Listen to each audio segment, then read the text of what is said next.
Introducing first in the corner to my left, from the Crown Heights, weighing in at 330 pounds, the big boy from Brooklyn, Tyree Taylor.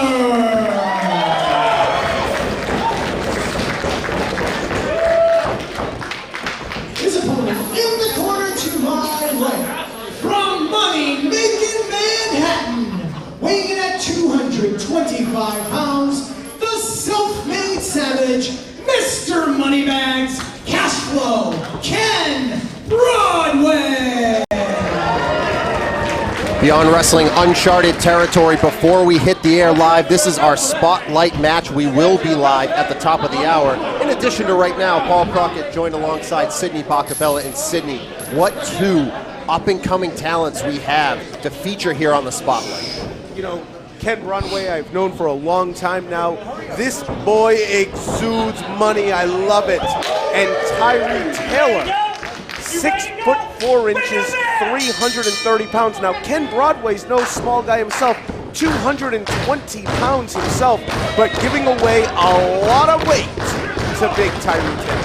A lot of weight indeed, but the athleticism could make up for it. But that's the thing about Tyree Taylor. You see the size, you see the strength, but also sneaky athletic.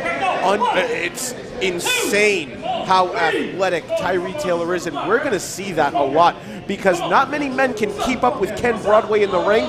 Tyree Taylor definitely can. The difference between the two is we have seen Ken Broadway in a Beyond Wrestling ring before, although not since 2016. So a lot has changed for him. He has improved leaps and bounds since that time. And he was already good then. And now, look at this going under here, just controlling the wrist. And what he wants to do early in this stage of the match is control one certain body part, but look at Tyree. There's that athleticism on display as he breaks the hold of Ken Broadway, the trainee of both Johnny Rodz and Booker T. He has gone everywhere to learn his trade. And he's actually come out to New England training at the New England Pro Wrestling Academy as well. So there's a lot of knowledge inside that cranium of Tyree Taylor. Tries the clothesline. Ken Broadway almost opens him up with that chop. I think he broke his own hand though. He may very well have. That is a big target to hit. And it is not like your usual chop where you feel like you're going through someone. It is like you hit a wall. And these two pro wrestlers, they know each other very well throughout New York, seeing each other around many times. They are very familiar with each other. Blocks that kick. Does Tyree Taylor. Oh, right in the face. That connected flush. Tyree Taylor could be out on his feet. He is wobbly. Big mistake early in the match by dropping that foot, allowing Ken Broadway to hip that back brain kick. Trying that Irish whip, but Tyree Taylor just staying in place. He didn't want to move. As Broadway goes off the ropes, Taylor charges in, and he goes out to the floor. Ken Broadway could be looking to take to the air. We've seen it many times with him before. Opts to wait for Taylor to hit the apron as he hits it with his back into the floor again. So smooth by Ken Broadway, hitting that second rope drop kick, knocking Tyree Taylor down to the floor. A drop kick to the upper back of Taylor, and his head is already rocked. It may be rocked more. Here comes Ken Broadway. A dive to the floor, and he took him out as his body weight came crashing down on Taylor. Using all of that 220 pounds soaring through the air to take Tyree Taylor off of his feet. Now Ken Broadway has got to establish control if he wants to pick up the win here in the Spotlight match. And the stakes are so high in this Spotlight match. You can impress, but that win is going to mean that much more. So both men know exactly what's on the line here. So many eyes are upon you as Tyree Taylor. I don't know if he meant to do that or if he just fell and luckily crotched Ken Broadway on that top rope. Either way, it looks like he'll take it as there is a kick caught the shoulder of Broadway as he goes from the apron to the floor. And remember, no padding here at Beyond Wrestling. Referee Bronco Lubitsch about to institute that 10 count. Bronco Lubitsch? What? This guy refereed David versus Goliath. Look at him. He's got to be older than Kevin Quinn. Well, he's new here. Would you leave the man alone? He's just starting. He's a rookie? Wow. Well, I Talk guess about a 7-month career. Well, anyway, Tyree Taylor waiting for Ken Broadway to get back in the ring, and he doesn't wait to bring the attack to Broadway and that back, and now maybe going after that head and shoulder that he attacked earlier. Pound away at your opponent. That is the key to success for Tyree Taylor in this match, and you can see he is very good at it. He is very good at it, very aggressive, and that is that street attitude he brings from Brooklyn, the big boy from Brooklyn. He calls himself at 330 pounds, going to look for that Brooklyn Zoo power bomb, he told me earlier today. So he is softening Broadway up right now for that. You know, and Ken Broadway's from Manhattan, and I associate Manhattan, it's very expensive to live there. Brooklyn is sort of not expensive, so I'm siding with Ken Broadway in this one. When's the last time you were in Brooklyn? I don't go to Brooklyn. Well, nonetheless, the big boy from Brooklyn taking the attack to Ken Broadway, as Broadway now looking like Taylor did earlier, but maybe he was playing a little bit of possum. Blocks that clothesline attempt. There's another forearm. Ken Broadway's got a stick and move here. Blocked it. Gonna try a full Nelson maybe. There's no way he can get his arms wrapped around him. Tyree Taylor's body was just in a different position. Scoops him up for a slam. Broadway sneaks behind, grabs a hold of the waist area. He's gonna try to lift him off his feet. That is a tall task. Look at 330 pounds. Look at the strength of Ken Broadway, though. He muscled him up. He's gonna try it. Trips the legs out, face first goes Broadway, and the elbow to the lower back, follows it up, makes the cover. There is a shoulder up from Broadway, but that attack, very vicious and very calculated. You can see the mistakes, though, coming out the longer this match goes. If Tyree Taylor would have hooked that leg after that combination, I feel like this match would have been over. Very well could have, but now he is taking those palm strikes to the face of Ken Broadway and throwing in some taunts as well. Ooh, back fist right to the face. And he's throwing his fist in the air, maybe calling his shot now as Broadway gets to his feet. Nobody home, Broadway ducks out of the way. There's a boot to the midsection and the chin, followed up by a big-time chop. If there's one thing I've noticed, a big crescent kick to the chin. If there's one thing I've noticed, Tyree Taylor has slowed down in the latter minutes of this match. He's gonna lift him up, deadlift! Into the Saito suplex, that is it! No! Only two. Taylor somehow got his shoulder up, but that was an impressive display of strength from Broadway. He muscled up the 330-pounder and then punts. Penalty kick connects. Taylor again with the shoulder up, and Broadway knows he has to go for it. But the question is, what is he going to do to put the big boy from Brooklyn away?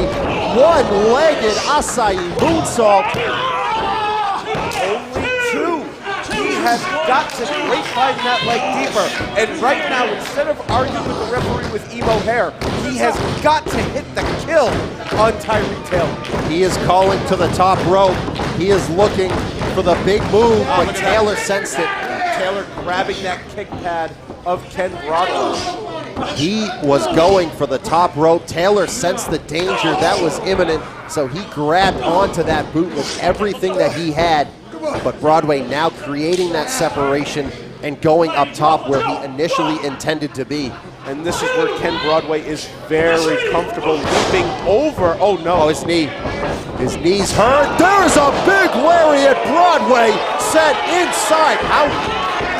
He clotheslined Broadway to New Hampshire. Brooklyn Zoo. Here it is. Brooklyn Zoo. Can he get it? Nailed it. Broadway bounced. The elevation from the impact. Tyree Taylor with the big win.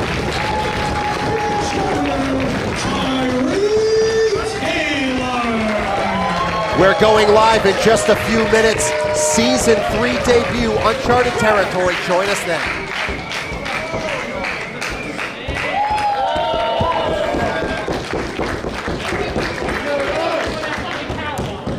The next few days belong to one man, Red Death, Daniel Garcia. And his weekend run through some of wrestling's greatest starts tonight as he takes on a multi-time World Tag Team Champion and the #1 contender to the Independent Wrestling Championship, one of pro wrestling's eminent journeymen, Alex Shelley, in the Season 3 premiere of Beyond Wrestling's Uncharted Territory. Also tonight, see the Corn Belt Cowboy, the one called Manders, ride back into town as he faces the man many consider to be the heart and soul of Beyond, and Dirty Daddy Chris Dickinson.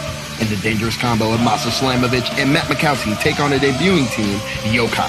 Plus 6-person tag action with World Champion Trish Adora and the return of the Discovery Gauntlet, all happening tonight on the Season 3 premiere of Beyond Wrestling's Uncharted territory. Watch live on nearly any device with the platform streaming more live wrestling than anywhere else. IWTV.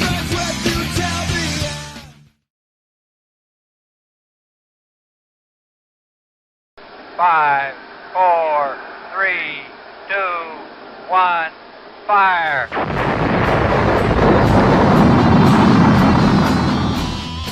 And we're getting a picture on the TV. We got a good picture, huh? There's a great deal of contrast in it. We can make out a fair amount of detail.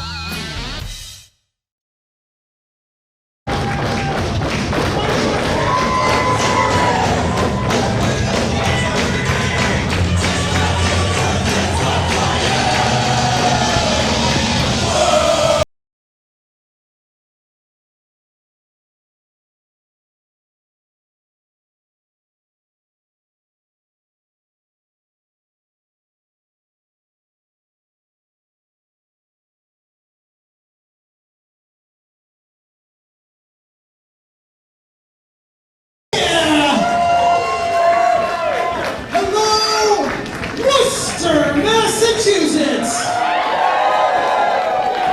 We are live on IWTV from the White Eagle for the season premiere of Season 3 of Uncharted Territory.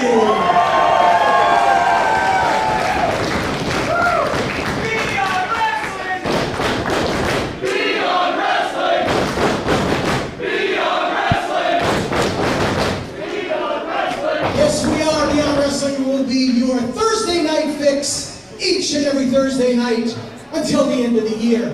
Thank you for tuning in on IWTV. If you guys are ready, I love you too. Your referees are Bill Thompson. Hold on.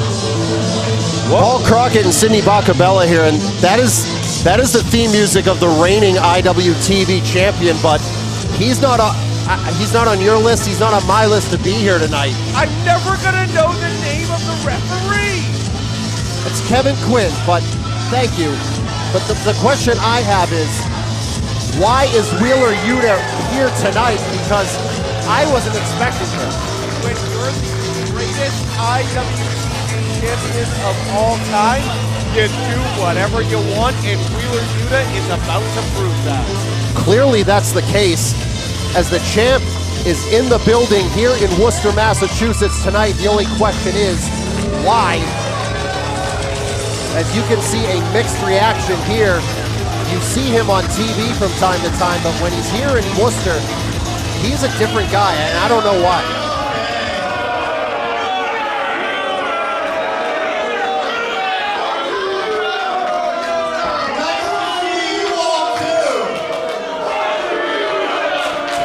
Case in point.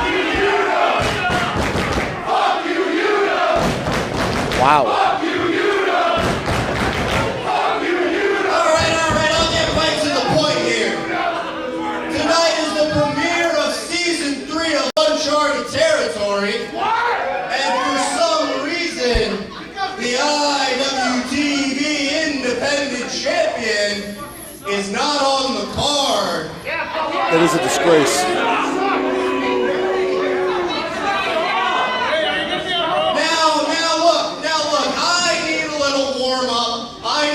Warm-up match, because tomorrow I defend this very championship against Alex Shelley, who you will see later tonight. So I am graciously offering an open challenge, non-title, open challenge. Hey, how's that? You see me defend this enough, right?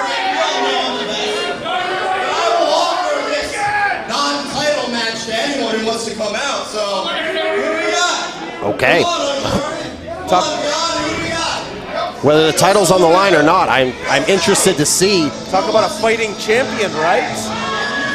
No, I wouldn't say that at all. It's a non-title match, But he's a champion and he's fighting. especially a day before. You know what? I'll give you some credit. A day before defending against Alex Shelley. Whoa! Shut up, Paul! Whoa! Wow! Okay, well, everything just changed. We went from not knowing how we were going to start this night off to all of a sudden, we're about to have a non-title match between Wheeler Yuta and legit Leyla Hirsch. Stars that this is a non-title match because I feel like if anyone can beat the champ, it's Leyla Hirsch. Well, legit Leyla Hirsch taking the microphone. Let's hear what she has to say to Wheeler Yuta before this non-title match.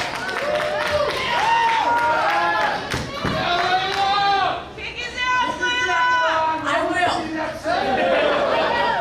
What's up, Beyond? It feels so damn good to be back in this building. This is where my career took off. And I used to tag with you. Great name you came up with. I came up with it, that's all right. And you used to be so humbled. And now I look at you, and you seem like a little bitch. Oh! Well, okay.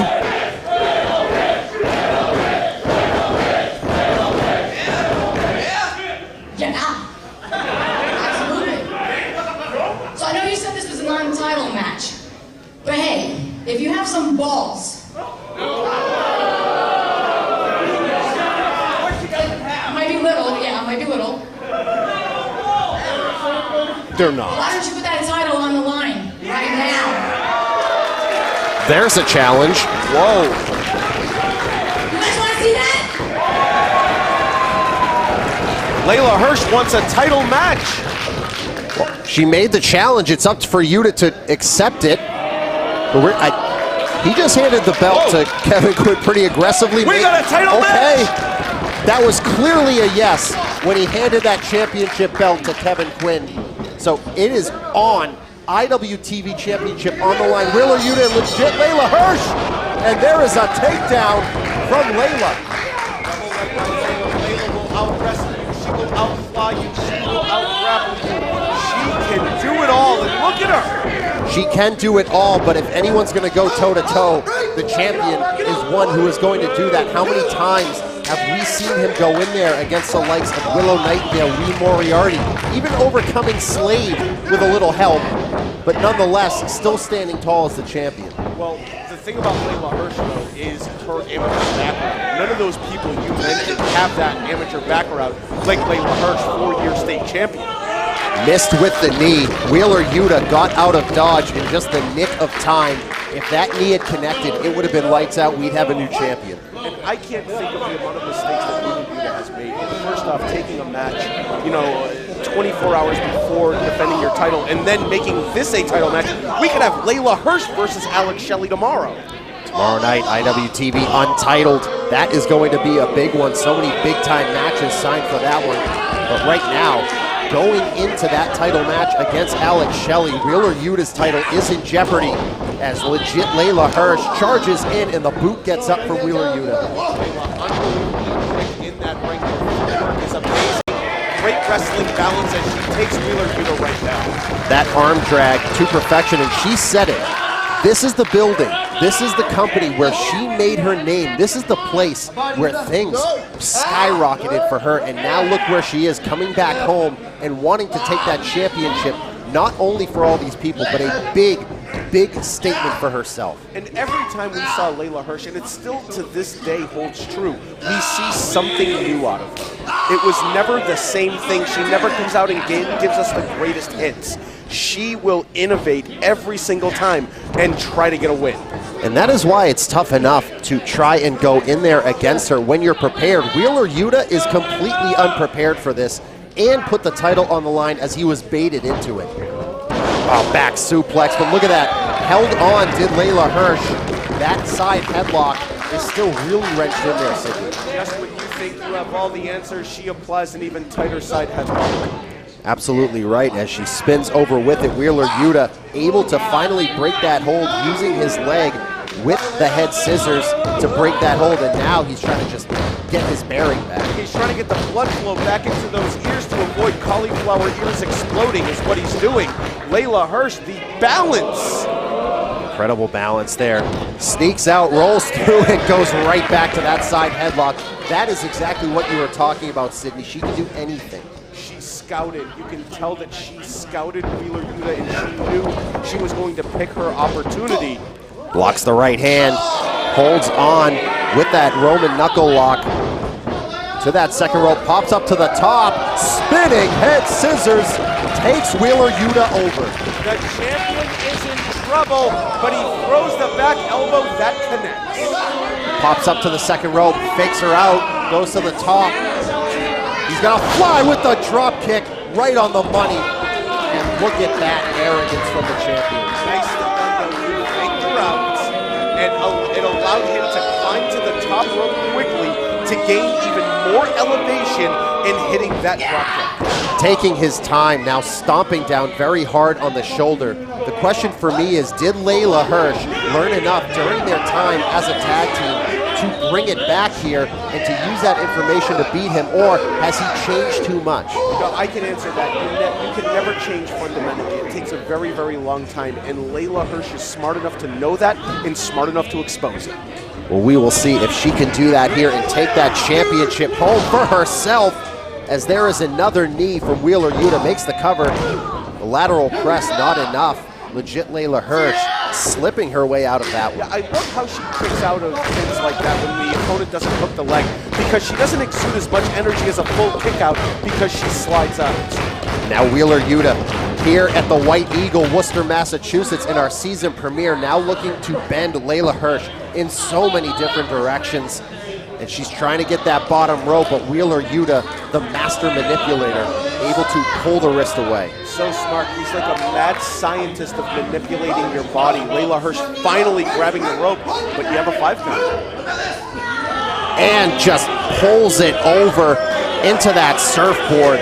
I mean, look at the way her body is bending in half. That is unnatural. The torque on that lower back, plus with the shins digging in there. Oh, rolling on. Popped right into a cover, almost stole one from Wheeler Yuta there, and there's a drop kick that connected on the nose. Perfect. Literally. Perfect drop kick.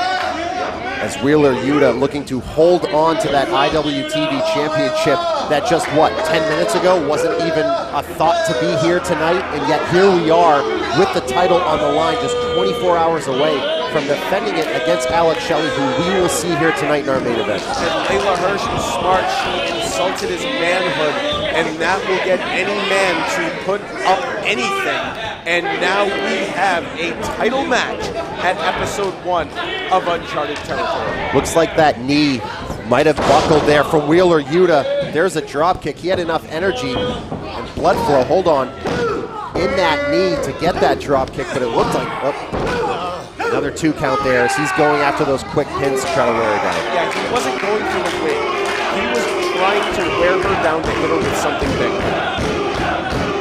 As this crowd, he has some followers still here, but not a lot. No, and they don't like excellence. You know, wrestling fans don't appreciate a really good wrestler, and that's what Wheeler Yuta is. So you're going to get a few, but most of them just hate him because he's really good. Can't say I agree with that, but Wheeler Yuta now going up to that top rope. Leyla Hirsch is prone in a very bad position here. If she can fight her way out of this, it's going to give her a glimmer of hope, and she does. She's trying. She is trying. Hold on. Oh boy. Oh boy. Tries the German suplex, and Wheeler Yuta shot backwards out of a cannon as Leyla Hirsch now with an opening to get back in this match. And 3/4 of the way across the ring, and then a double knee, and then the double boot. Those boots right to the chest of Wheeler Yuta as the champion popped up into the Saito suplex. She's going to make the cover. Kick out from Wheeler Yuta. And so smart there by Wheeler Yuta to roll to the floor, create separation. Your title is on the line. You've got to move. She's going for it. As she sends Wheeler Yuta down with that first dive. I feel like there's a second one coming. Gonna take to the air. She got most of it. Wheeler Yuta sent down to the ground. His head might have smacked against that wood floor. Every time you hit that wood floor in a pro wrestling match, it's like getting into a car accident at 30 miles an hour. Leyla Hirsch now trying to regain her bearings. People don't know the damage is done to the person you do the dive on, but it takes a lot out of you as well. And I want you to notice something. Wheeler Yuta adjusted that knee pad. Again, that knee is definitely bothering her. And now she's going for that arm, trying to break it.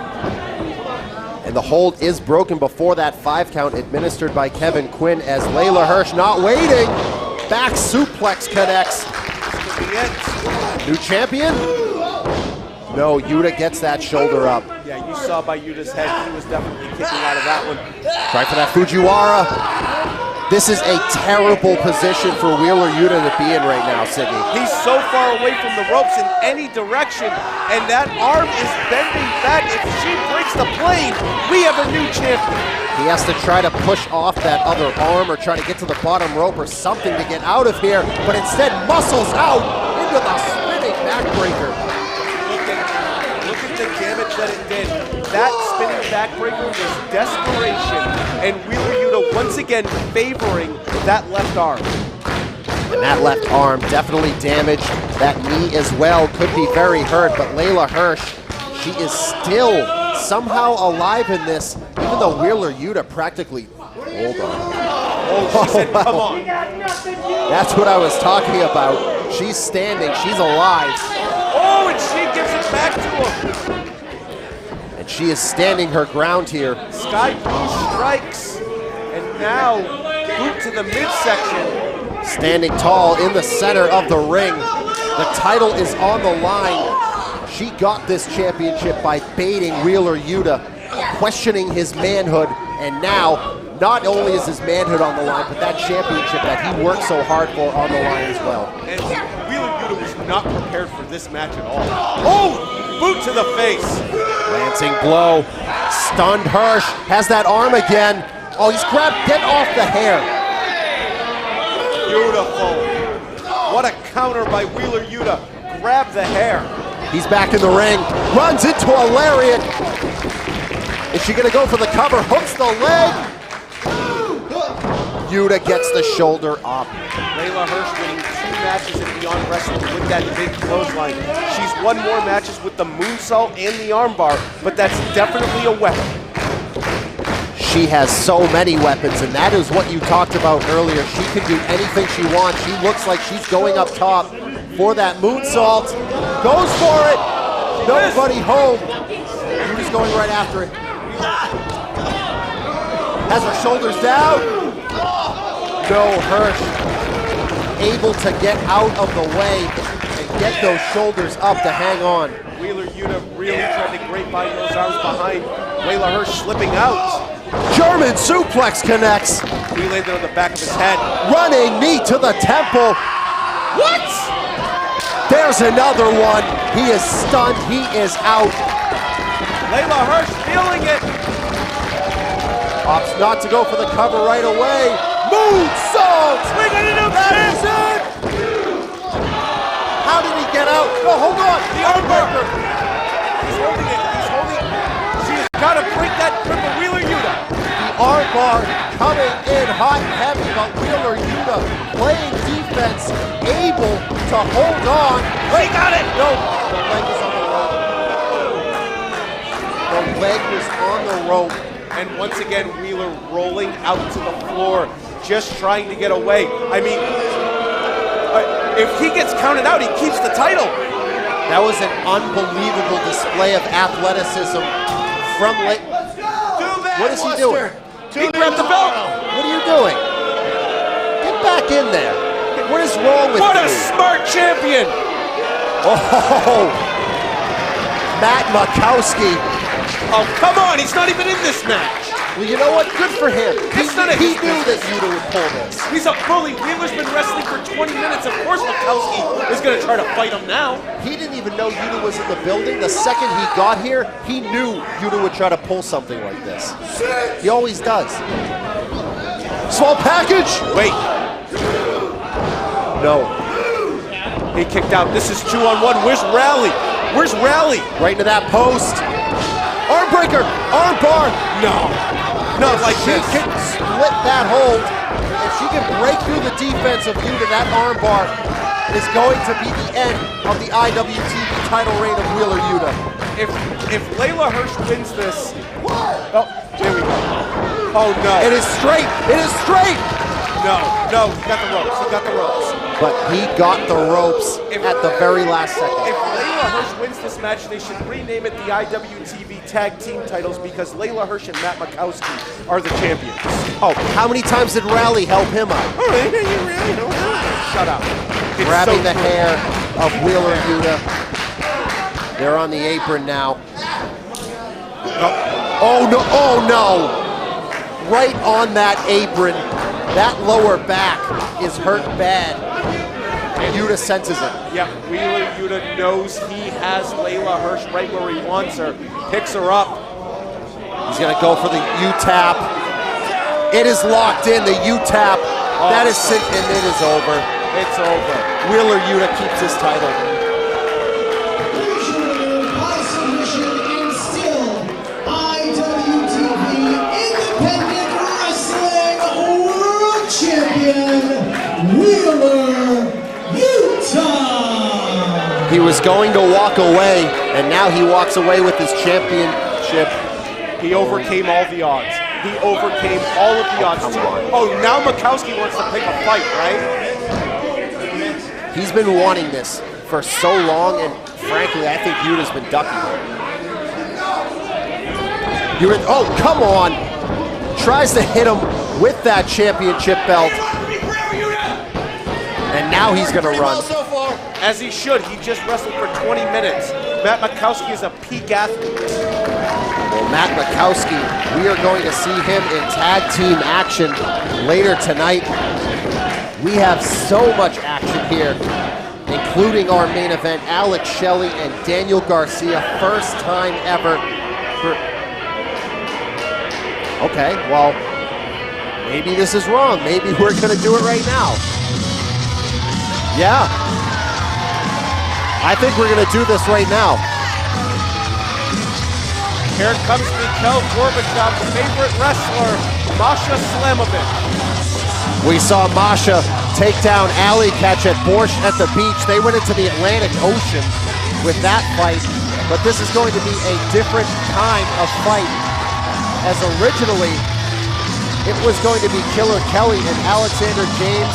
Due to injury, they are out. And we are going to see the debut of Yoya. I'm actually really excited for this. When I saw Yokai was announced, I screamed with excitement.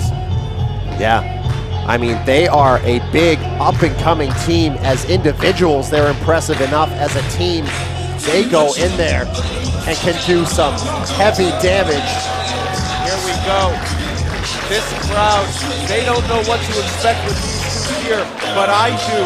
And it's going to be a lot of fun to watch Yokai go after and pick apart Masha Slamovich and Matt Makowski. We are going to see if their martial arts backgrounds are going to help them get a huge win, last-minute win over Matt Makowski. What a boost that would be for their careers. Let's go to Rich. The following contest is a tag team match scheduled for one fall. Introducing team number one in the corner to my left, fighting out of Washington, D.C. Please welcome the shooterweight, Yoya! His tag team partner is the baddest black belt, Janai! You know, Matt Makowski is a black belt as well. Their opponents in the corner to my right. First from Philadelphia, Pennsylvania, weighing in at 215 pounds, Weapon X, Makowski.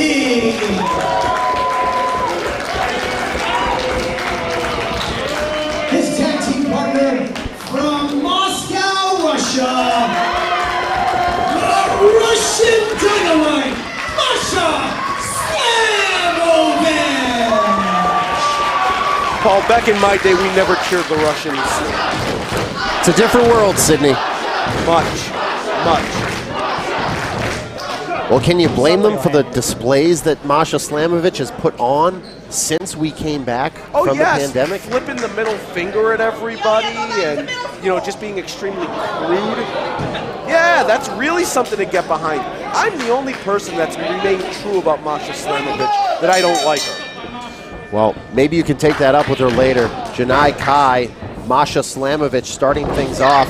She is a black belt in Taekwondo, is Kai. Also a background in kickboxing and Muay Thai. If you notice, Masha Slamovich went for a collar and elbow tie-up, and Kai just went right down and took her right down. Yeah, she's not going to play around on her feet with Masha Slamovich. I mean, you see what happens when people get in slugfest with her. It doesn't usually end well. So we are going to see what exactly Janai Kai can bring here on such short notice, too. I mean, this was just announced yesterday. Yeah, and, a lot of times in big fights, somebody gets hurt, somebody goes down, and somebody has to step in, and they end up winning. And that could be what happens here with Yokai. And we mentioned earlier that Killer Kelly out with injury. We'd like to wish her a speedy recovery as she is on the mend. Hopefully she's back sooner than later, but right now, Janai Kai, Masha Slamovich doing their best to try to out-muscle each other. And I gotta say, Kai really went in there and showed what she's about. It's a completely different style. It's still professional wrestling. It's just a much different, more aggressive, grounding style. And a lot of pro wrestlers are not going to be able to be prepared for something like that, but Slamovich takes her right down. Gut wrench suplex. And Kai tried to take a defensive posture on the mat and was able to get her off at one and to create distance just like that. That is a very impressive feat. Open hand strikes, and now those kicks right to the midsection. You can just see the legitimacy in her movements. Hold on. You know when she's throwing those strikes, they are as brutal as it gets. They are connecting. You can hear the sound all throughout the White Eagle. And this crowd here at the White Eagle, so good to have them back for our season premiere, season 3 of Uncharted territory here in Worcester, Massachusetts. Don't forget, go to shop IWTV. All new merchandise up as we speak, so go in there. They still don't have a City Bacabella shirt. No, of course not. Jerry with a J hates me. Another strike. Oh, and here we go. Masha Slamovich, she will mix it up with you.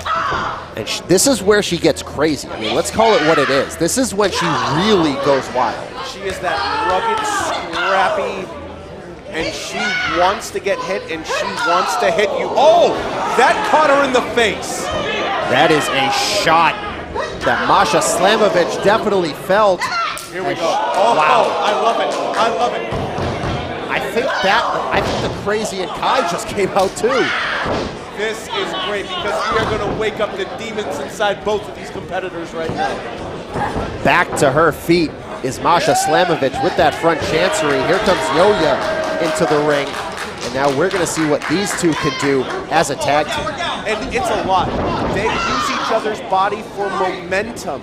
As opposed to these big double team maneuvers like Bear Country and things like that do, these two here have innovated to use the other for more momentum to hit more impact. Yoya went for a cover, didn't even get a 1 count. Masha Slamovich, it is a very early going for her. She can take a brutal beating and keep on going as Yoya goes face first into that top turnbuckle, rolls through. And now in comes Weapon X. Matt Makowski coming in the ring. The last time we saw him was in a classic against Rhett Titus.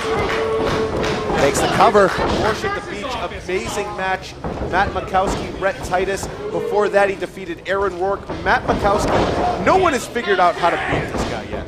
No, ever since winning the Greatest Rivals round robin, over Chris Dickinson in that final match. It's like he unlocked something, and now he is almost unbeatable. And so far in the last few months, he is totally unbeatable. Yoya tries to roll through. Huracan Rana, nicely done. Taking him right down and over. The arm drag. Makowski's getting frustrated. You can see it in his face. Tried that kick, caught him in midair, did Weapon X. And there's a big slam down on the mat for Yoya. Wow, oh, into the rear naked choke, into the armbar. Yoya trying to get out of it any way he can. There is absolutely no way Yoya could have expected to end up in that position when things started just a few seconds ago, but that is why he is called Weapon X. Most dads do that to their kids and throw them that high. Matt Makowski, how strong is this dude? Very, very strong. Makes the tag to Kai. As Makowski, he is waiting, tries that front kick. That kick checked by Makowski and blocked. Oh, this is great. Each threw a kick. Wow.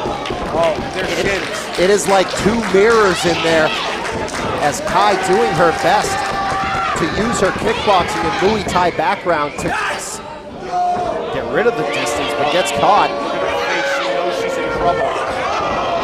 Wow, big back elbow by Makowski. He's done playing around. Fisherman's Buster holds on to it. There is a 2 count, and that is the professional wrestling aspect of Makowski that you believe he's needed to add. That is the one piece of the puzzle. Once he gets it, and it's not just the moves, it's where to be, it's the balance, it's the timing of a professional wrestler that's completely different and out of the element of an MMA fighter, but Makowski is adapting. Kai doing her best to play defense here, gonna try that burning hammer perhaps. No, he was looking for that armbar again. Kick connects. Oh, come on, there's no tag there. What's going on now? Off the ropes. Double team. Could that be it? But Masha Slamovich right in there. She says, if we're not going to tag, I'm going to come right in. That's right. If the referee's not going to enforce the rules, then take advantage of it. As Masha Slamovich sends Yoya out to the floor. Small package. There's a 2 count. Up to her feet. Ducks the clothesline. Does Makowski spinning leg lariat. I don't think he got all of it, though. Hook the leg, shoulder up by Kai, and Makowski back to the drawing board. Gonna have to figure something out here. Kai has been very resilient. Kai trying to do anything she can at this point to make that tag to Yoya. She's been in that ring for a very long time. Matt Makowski, season premiere Uncharted territory, bringing her up for the vertical suplex. There's a tag. Oh, he's gonna hold her up. What? Slamovich with the crossbody off the suplex.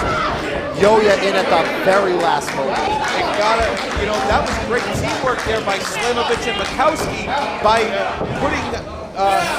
putting her right back up there into that vertical base to allow that high crossbody. Slamovich now in like a tank trying to clobber away at Kai. Spinning back kick, but connected with that high kick did Kai. Yeah, Slamovich is fresh right now, but Kai getting a second win, taking Slamovich over only for a count of 2. Made the cover, did Kai. Slamovich getting both shoulders up, and now Kai with that front chancery, bringing it back to the corner where Yoya can make the tag. Now Yoya back in. Yoya is fresh. Big forearm there to Masha Slamovich. Irish whip reversed. Slamovich ends up in her corner. Yeah, holds on to the wrists of Yoya. Big mistake no matter what happened. Wow! Head first into the mat. No, Yoya getting that shoulder up, and Makowski opted not to make the blind tag. A lot of times you see that, but trusted the instincts of Slamovich. Yeah, and now Matt Makowski coming back in. Come on. What are they going to go for here? They are measuring. Into the burning hammer position. There it is, Makowski going to follow it up. Oh, right into that. He might have landed on his neck. That is it. That's it. Ring the bell. Ring the bell. Ring the bell. I think he broke his arm. Masha, Slamovich, and Matt Makowski. The power and force from Matt Makowski may have put Yoya on the shelf. It got the win for himself and Masha Slamovich, as they both have a lot of momentum heading into Uncharted territory here. Yeah, that was a message to Killer Kelly and Alexander James. That's what that was. Absolutely.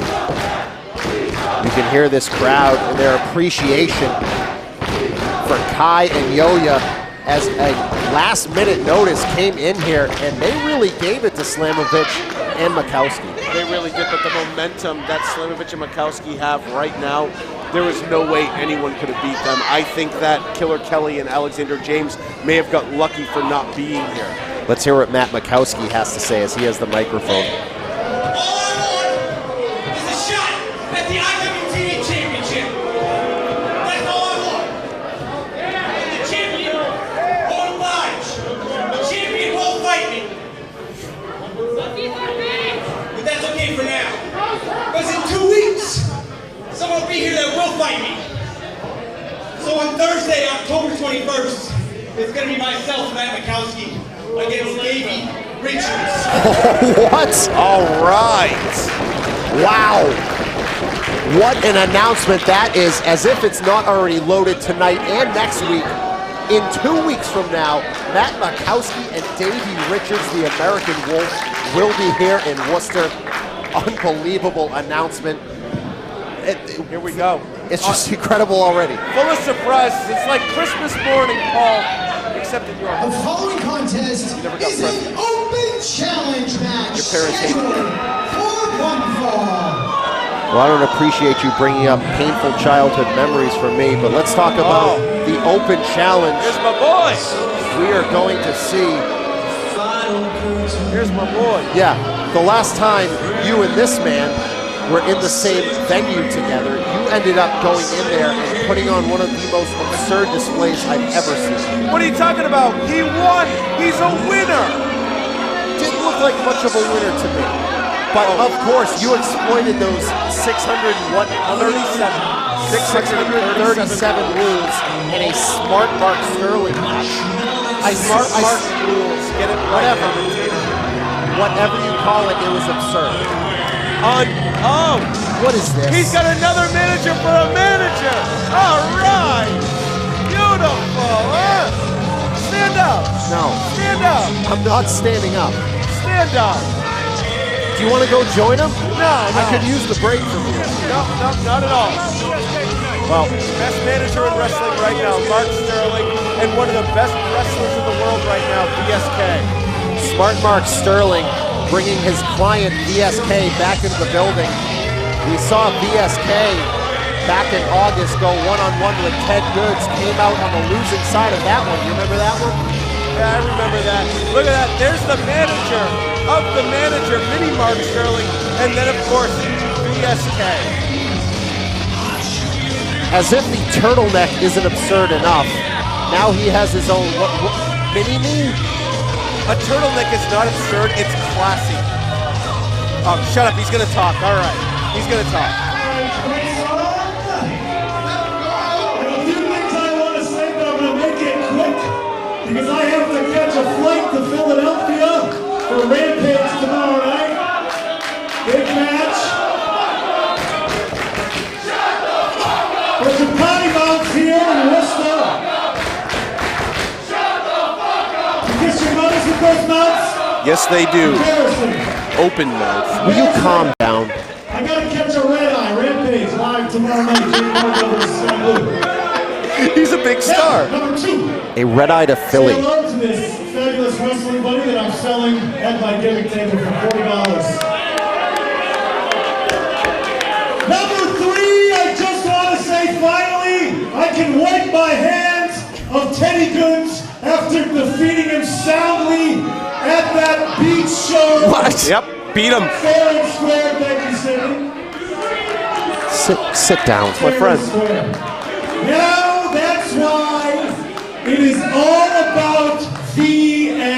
VSK, Impact Wrestling star, AEW Wrestling star, WWE sometimes Wrestling star. What? True. So that's why I asked for this open challenge here tonight to get him heating up for Uncharted territory. It's all about VSK. So, let's bring out the challenge. All right, here we go. Who is going to answer this open challenge from VSK and Smart Mark Sterling? Wait a minute. Oh, yes. Yes. Little Mean Kathleen is here, and she is answering the open challenge from Smart Mark Sterling. Really? This is a night off. Oh, yeah? Oh, little Mean Kathleen. Would you want to get in the ring with her? Absolutely. I don't want to get in the same building as her. Well, Little Mean Kathleen answering the challenge, and I can't wait. You can hear what this Worcester crowd thinks of her. They love her. Of all the people, Little Mean Kathleen. I guess Kojo's Toy World on Purchase Street's open late. Guys, you guys were yelling, "Shut the F up," and there's a little kid here. Is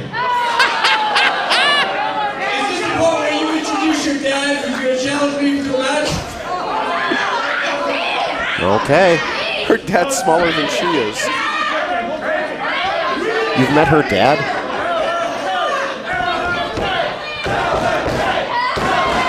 Well, she does open challenges in WWR Plus from time to time. So she might be a master. Now for the formal introductions. Introducing first the manager, accompanied by Mickey Mark Sterling. Ugh. He represents the smartest man in professional wrestling, Smart Mark Sterling. Such great posture. Oh, come on! Yay! I mean, that is... Mini Mark Sterling is not a trained professional wrestler. Oh, and it is getting beaten up. Oh, and you know that those people stepped in dog shit. Watch your language. Ooh. And they represent from Long Island, New York, weighing in at 198 pounds, VSK. He looks like $1 million, doesn't he? Good-looking man, hell of a wrestler. VSK has always been in peak physical condition. Hailing from Flavortown,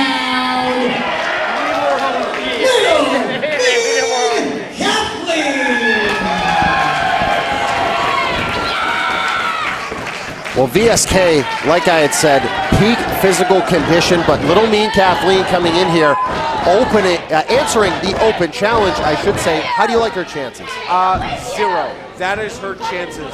Kind of like her IQ for What are you accepting talking- this challenge. Little Mean Kathleen going one-on-one with VSK. The one thing you have to give to her is she is very unpredictable. So how does VSK sort of counter that? Just a straight punch to the face, maybe a kick to the face, knock her out, knock her down. You do want to end this match early, though. You don't want to give Little Mean Kathleen any opportunity because she does have a great pedigree of training at the Top Rope Wrestling Academy in Fall River, Massachusetts, head trainer Ryan Drew.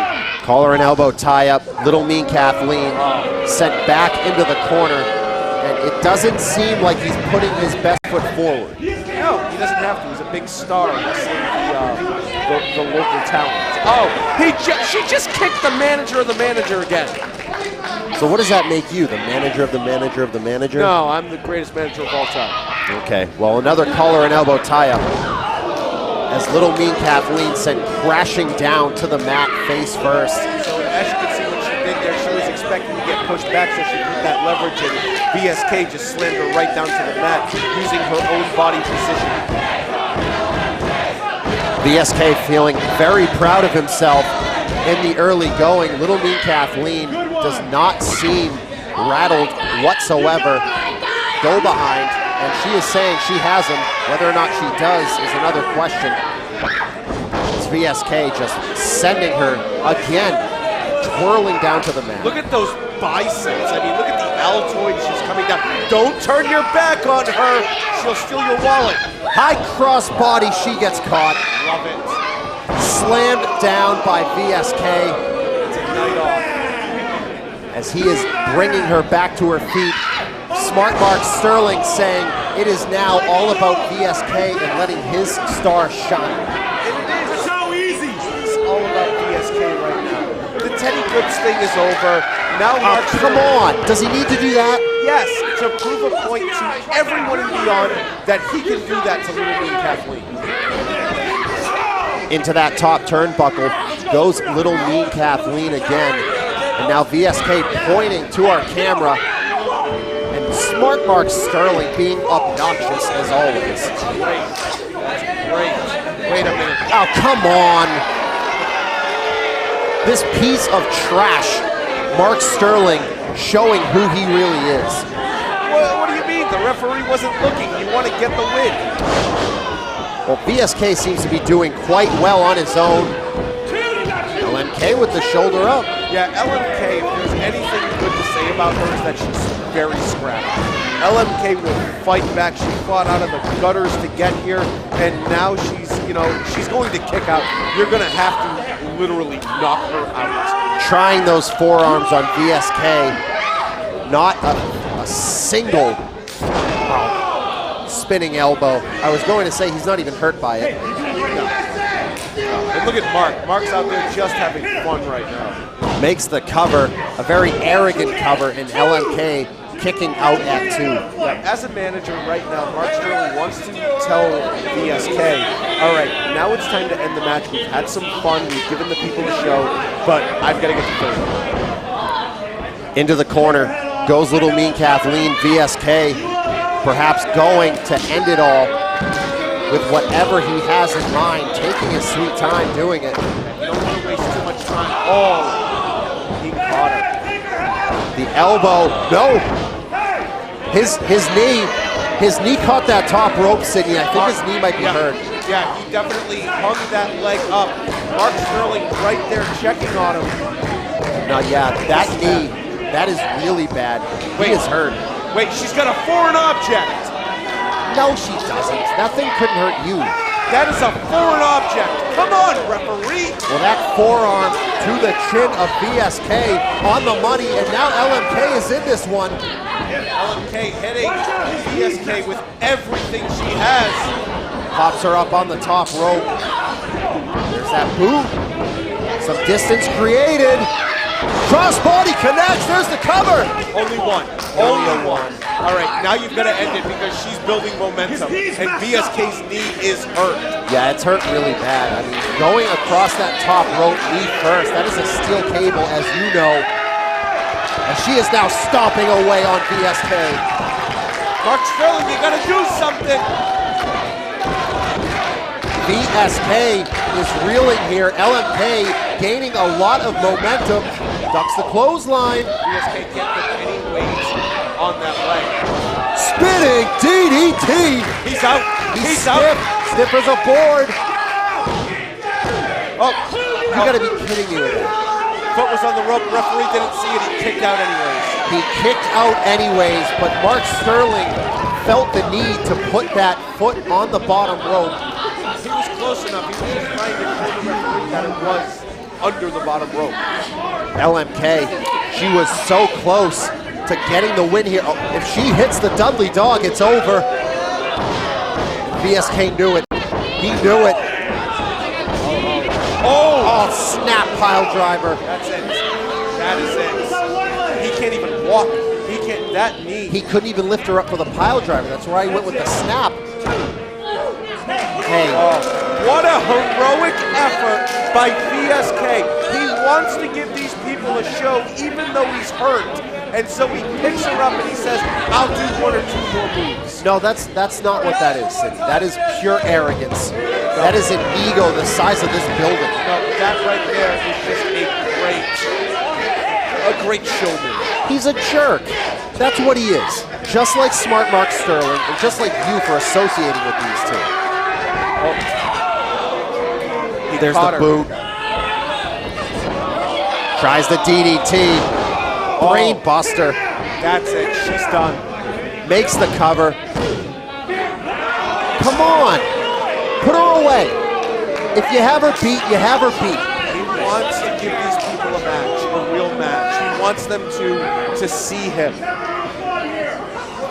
Yeah, Smart Mark Sterling saying we're having a little fun. This isn't fun for anyone but them. This is great.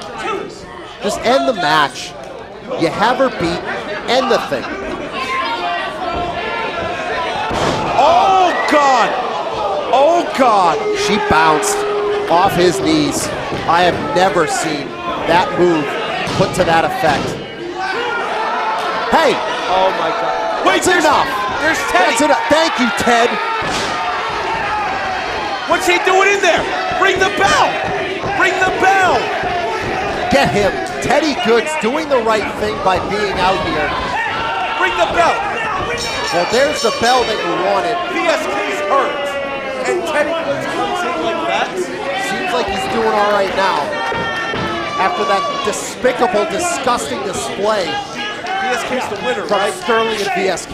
This match by disqualification, VSK. Good.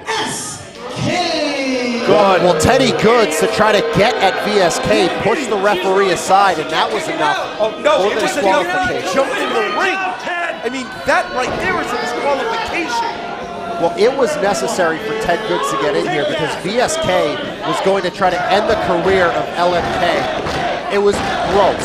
That was gross. Every time LMK is going to lose a match, Teddy Goods is going to run in there and save her? I mean, come on! No! VSK could have ended the match 3 different times, and he didn't because he's a...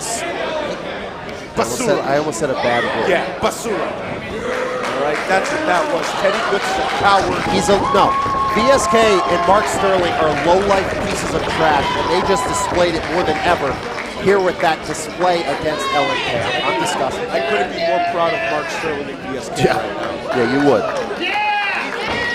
Well, LMK somehow able to get out under her own power with a little assist from Ted Goods, but thankfully Ted Goods got in there and saved the day. That could have been even worse than it already was. Oh. It should have been. It should have been. Let's go I don't Rich. agree with Teddy's decision. The following contest is a 6-person tag team match scheduled for 1 fall. Well, we will move on. 6-man tag team action. Club Cam once again back at Beyond Wrestling. The last time we saw them, Borscht at the beach, stealing a win from Slade in Bear Country. You know, I've said it before. If you were to jail Cam Zagami for being a good manager, you'd be accusing an innocent man. Well, the results do speak for themselves as much as I don't like them and I don't like the way he goes about it. Ever since he got the Shook Crew and Aaron Rourke together on the same page, they pulled off that huge win against Slade and Bear Country back at Borscht at the beach. Aaron Rourke, Bobby Orlando, Bryce Donovan. All right, you know, I'm just going to say it. There's no way that there's liquor in that flask. Cam Zagami's totally drinking IC right now out of that thing. Well, whatever he's drinking, it doesn't make him any less sleazy. I mean, take a look at the guy. Look at the stars that he's put together, though. Aaron Rourke, Bryce Donovan, Bobby Orlando, bringing these 3 together. I mean, the only person that could bring them together is Cam Zagami. That's weird. They're going to see if they can keep the wins coming. They're going to have a tall task here tonight against these 3 competitors that have also been on a roll in their own way. I'm excited. I am excited.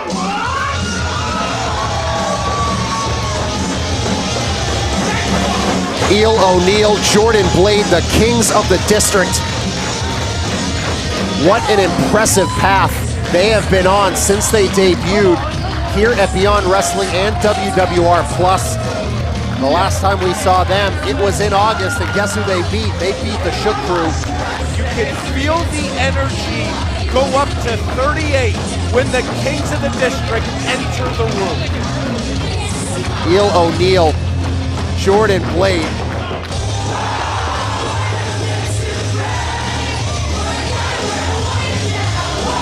You can hear this crowd and that energy that you talked about. Yeah. Change the mood of the room and change the mood in many ways of Beyond Wrestling. Everyone's having a good time, and I even have fun watching the Kings of the District. Like, I am a huge fan of these two because I respect great athleticism, and that's what they both bring to the table. And speaking of great athleticism, speaking of being on a roll, who's the partner? Someone who has been tearing through competition, not only here, but at WWR Plus. I don't know if you folks at home can tell, but I don't look at a format. No. I like to be surprised. No. Yes! Trish, Adora, welcome back! Can you tell who my favorite team in this match is? No. I love the Kings of the District. I love Trish, Adora. They're both just, all three of them, just amazing competitors. I have fun watching them. Phenomenal athletes. Jordan Blade, not only a background in Brazilian Jiu-Jitsu, but powerlifting as well. You want to talk about somebody who goes in there and pushes their limits every day. I saw her deadlift a Volkswagen van. When? A while ago. I guess I'll take your word for it. Let's go to Rich. No, it was the guy in the front row with the tie-dye shirt. Introducing team number 1, to my left, Mr. Cameron Zagami proudly presents, first, from the birthplace of stars, Long Island, New York, weighing in at an even 200 pounds, the timepiece, Aaron Rourke.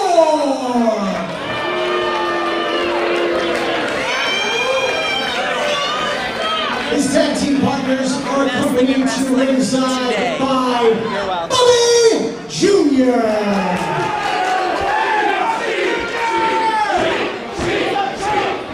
All these idiots, it's not a sheep, it's a goat! Thank you.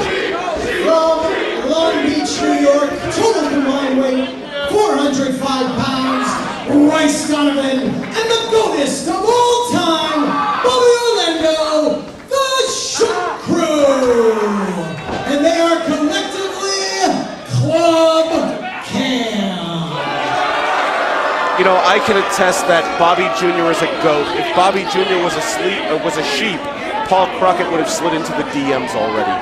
Your opponents, okay. To my right, first from the DMV, the African American horror story, Eel O'Neill.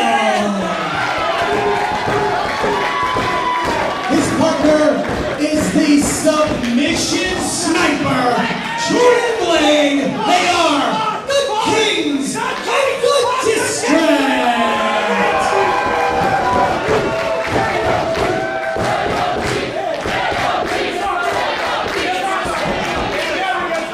And their tag team partner from our nation's capital, Washington, D.C., the Afro-Punk Trish Adora!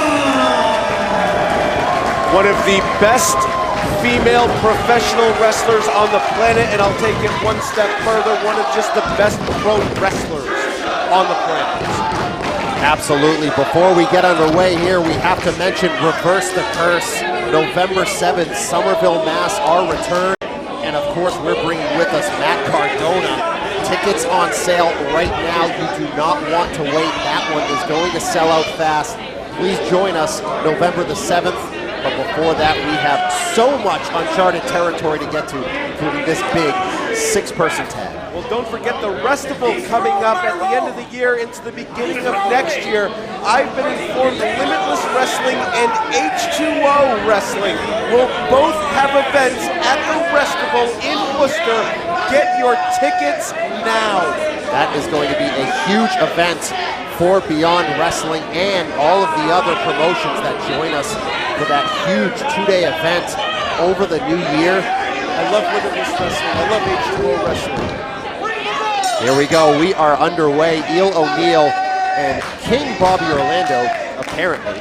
That's right. He is a king of the district. I don't agree at all. I don't even think he knows where Washington, D.C. is on a map. Yes, he does. He's seen it before. It's purple. Well, just like his chest. Yeah. There is I think Eel O'Neill is going to crown himself king, maybe. There we go, royalty. Well, he is enjoying his reign as king. And there is a knee to the chin of Bobby Orlando. That one on the money and going after the shoulder and the arm now. Yeah, Eel O'Neill really needs to redirect his body. Quick tag there into Jordan Blade. I love it, very Rock and Roll Express-esque with the quick tags. But you don't want to get trapped in that corner. The submission sniper, Jordan Blade and Eel O'Neill.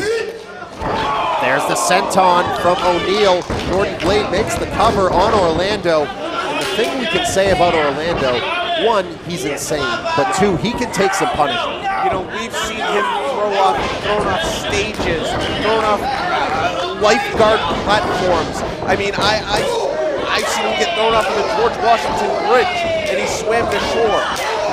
Jordan Blade now going right after Bryce Donovan.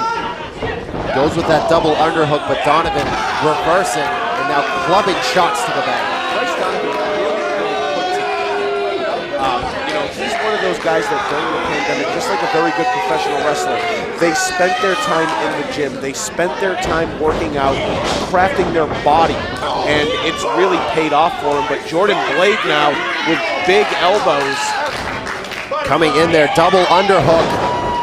Hits the suplex, makes the cover. And Bryce Donovan is one of those people who they walk in a room and you don't realize how tall they are too. Yeah, Bryce Donovan's about 6 inches tall.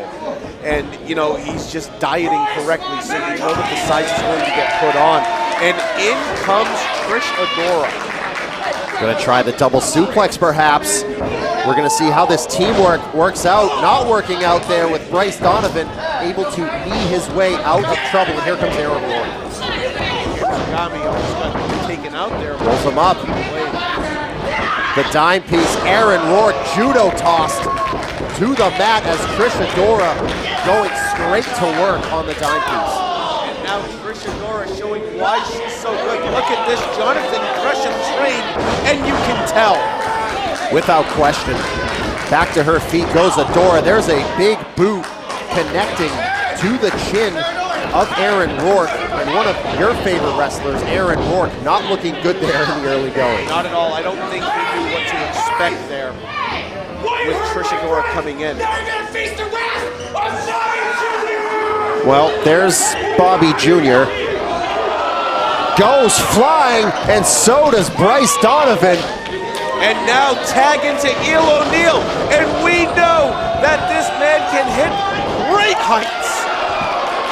He got all of that one, taking out all three members of Club Cam as he goes right to Aaron Rourke, and he still has the crown on. A former Division I tight end. He can make the basic of wrestling maneuvers look absolutely spectacular with just that little bit of extra elevation. Tag into Jordan Blade. German suplex from the competitive powerlifter. You can see her strength on display. And now, going after that angle. Oh, what's Cam? Cam Zagami on the apron, finally interjecting. I'm shocked it took him this long. Jordan Blade not happy with it, and for good reason. Oh, choke him out! Rear naked choke onto Cam Zagami. He is about to go to sleep. Wow. Gonna try the Saito. The snap on that was brutal. Distraction. You know, Ken Zagami normally has to pay $40 at 2 in the morning to get a choke like that. Stop it. I have no comment. Aaron Rourke grabs a hold of Jordan Blade, gonna try the back suplex. No, instead opts to put her on the top rope, and now in the Tree of Woe. The Tree of Joey Lawrence. Whoa. I didn't miss that at all. And now Aaron Rourke holds onto the hair of Jordan Blade. Smart, and technically that's not illegal because Aaron Rourke is on the outside, and so is Jordan Blade's head. Bryce Donovan coming in with the high angle drop kick. Nicely done, using the rules of professional wrestling to their advantage. Hooks the leg right next to the rope. Luckily for Jordan Blade, the impact on that drop kick was devastating. Yeah, you've got to pull Jordan Blade out to the middle of the ring, and you could have had the victory. In comes the goddess, Bobby Orlando. Bobby Orlando now being slapped and chopped by Jordan Blade. Spinning back fist. There's a backcracker from Orlando. Jordan's hurt, Jordan's tired, she needs a tag. Hooks the leg. A 2 count there. Bobby Orlando, as insane as he is a very underrated athlete. Yeah, and he will get in the head and under the skin of his opponents, and that's what makes him so dangerous. Grabbing Jordan Blade by the hair. He does all of those small, devious things to try to pick away at his opponent as he makes the tag to Bryce Donovan. And now Bryce Donovan, the Shook Crew, the more experienced team, has Jordan Blade in their corner. Bobby Orlando, scoop slam. Aaron Rourke, we've seen this before. Split-legged moonsault. Blade gets the shoulder up. A 10-star split-legged moonsault from the Dynamos. Hey, Bobby Orlando's calling. He needs to stop paying attention to me and pay attention to what's going on in the ring. He's insane. He really is. He makes me uncomfortable. Oh, Trish Adora, that is a mistake, and you can tell that Trish Adora is not normally a tag team competitor because she just cost her partner there. Jordan Blade with the jawbreaker to Rourke, as now Rourke taunting Adora. Overhead belly-to-belly suplex. Gotta make the tag, Jordan. But unfortunately for her, Rourke landed right in the corner and Donovan got the tag right away. She's been taking a beating for about 6 or 7 minutes right now. And again, bad luck from Blade. Donovan landing in the corner, tag to Orlando, but there is the tag to Adora. Trish Adora coming in, and she's been on that apron for a long time. She is fresh. Crossbody. Should have gone for the cover right there. Bobby Orlando rolling out of the way. Here comes Bryce Donovan. Adora go behind. Back suplex. She has unlimited energy, and she is picking apart. Boss man slam.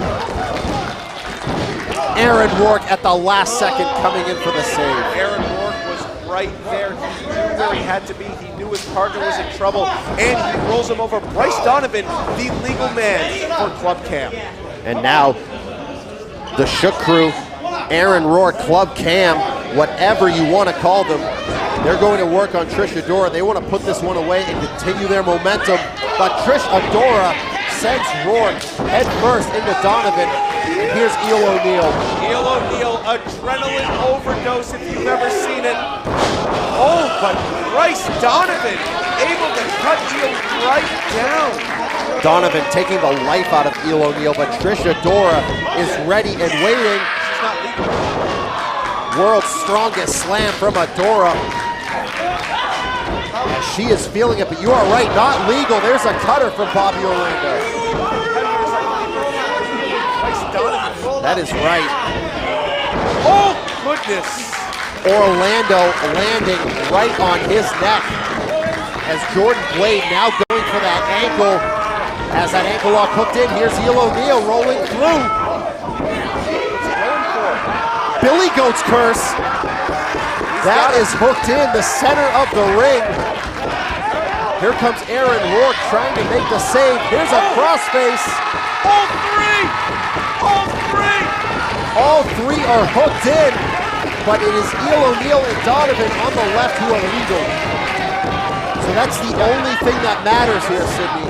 You're absolutely right. Wait, what is Cam? What is he? He's got their gear back. What is he doing? Hey, don't lose focus. Oh, come on. That's actually really smart. Oh boy, Cam needs to get the hell out of there. Well, he's down. He in the ring. Aaron Rourke just super kicked Jordan Blade. But look what it did, though. It broke up the submission. The match was over. Oh, there's a shot to the side. What did he have? Was that a chain? Orlando had a chain. Come on. You gotta be kidding me with that.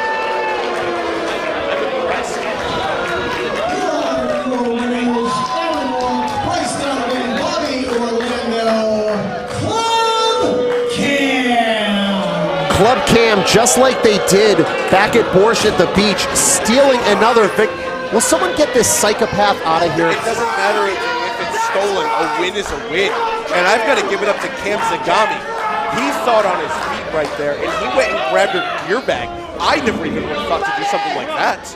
Well, Club Cam with another victory, this time here at Uncharted territory in our season premiere.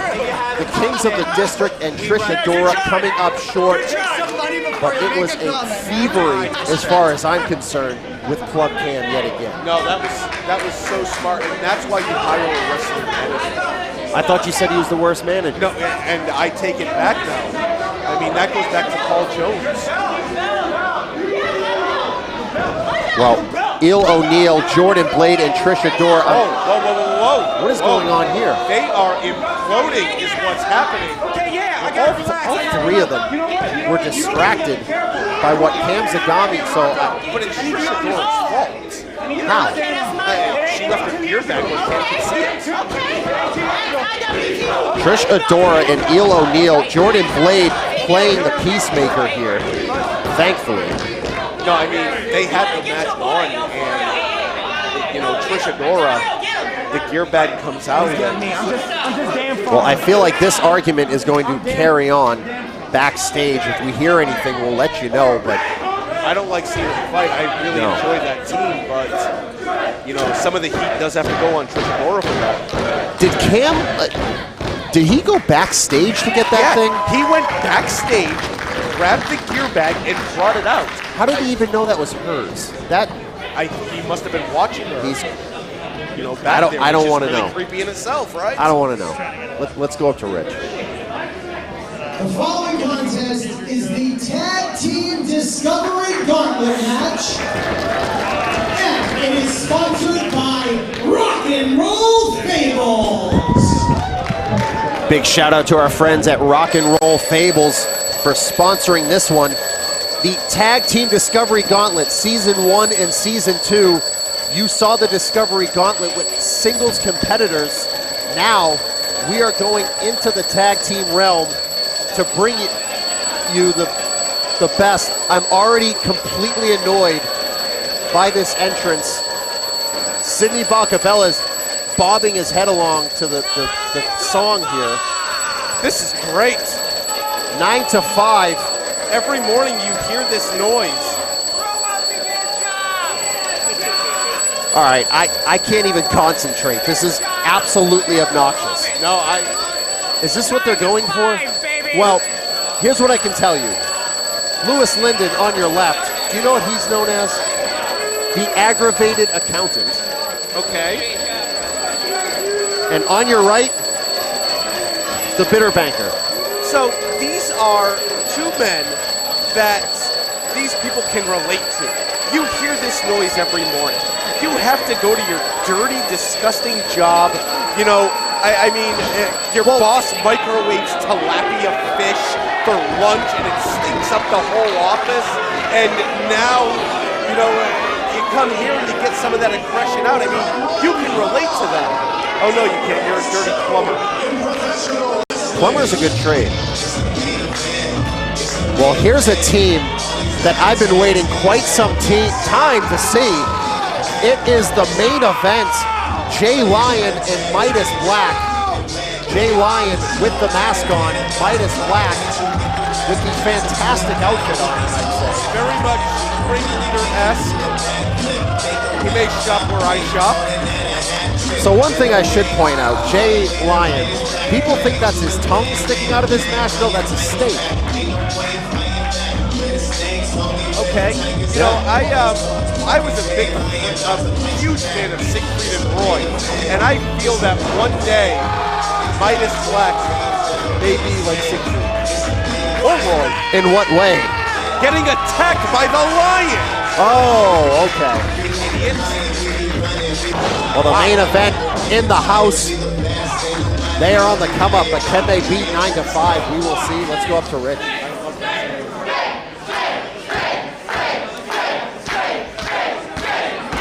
Introducing team number 1 in the corner to my right. From the big top, blazing Jay Lion, the ringleader Midas Black. They are the greatest show in professional wrestling, the main event.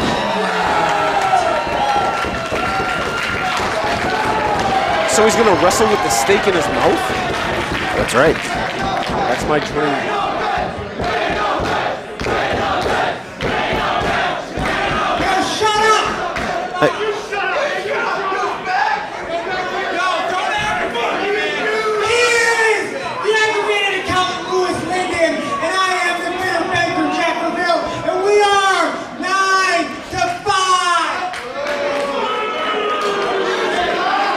Looks like a banker. We've seen the other side of the pro wrestling dream, and it's a dark place. So dark, we had to get jobs. So how a lot of guys end up.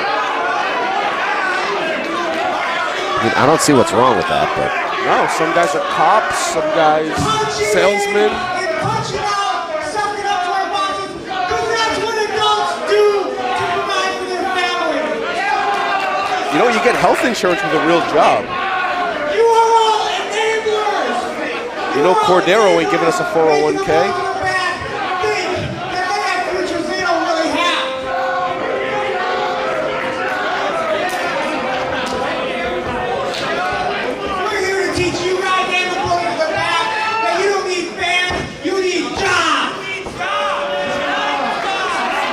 well, if they win the Discovery Gauntlet, they'll be back next week and they can just keep going. So we'll see what happens. Well, how much PTO do they have? You know, most companies now only give out 40 to 60 hours a week, but that also includes sick time. So you really need to schedule your PTO correctly. Well, the main event has had enough of 9 to 5. We are underway. Main event versus 9 to 5. The tag team Discovery Gauntlet brought to us by Rock and Roll Fables. Go follow them on Twitter, our friends sponsoring this big time Discovery Gauntlet. The main event may be the greatest show on earth right now because they are taking it to 9 to 5, but Louis Linden and Jack Verville very accomplished. Wow. That one, called the Flying Trapeze, connected fully. It's like watching Arnold Skolin meets the, Flying Melindas right now. I don't know where to look. This is so much fun. I love the main event. And they call that one the throwing knife. Oh, this is great. This is great. The bearded lady just walked by me. Main event looking to come back next week. Hold on. That was amazing! Tope con Hilo connects. Through the hula hoop. Through the hula hoop from Jay Lion. Oh my God, I feel like I'm at the circus right now. And the main event called themselves the greatest show in professional wrestling, and they are showing exactly why. This is great. Hooks the leg, does Midas Black on Louis Linden. Maybe Louis Linden and Jack Verville should have called in sick. The misdirection, taking the top hat off, hitting the right hand. And look at the great teamwork. He throws the hat, Lion catches it. This is great. Right hand from Midas, European uppercut. Oh, that knee caught Black right in the nose. Yeah, that one caught him bad. Midas Black goes down. Jack Verville coming in here. And now it looks like 9 to 5 is going to put in some work on the main event. Yeah, 9 to 5, you know, they have life figured out. They got real jobs. They, you know, do wrestling just to prove that they can do it. And quick tags in and out. Louis Linden, very accomplished. I remember him when I was in AAW.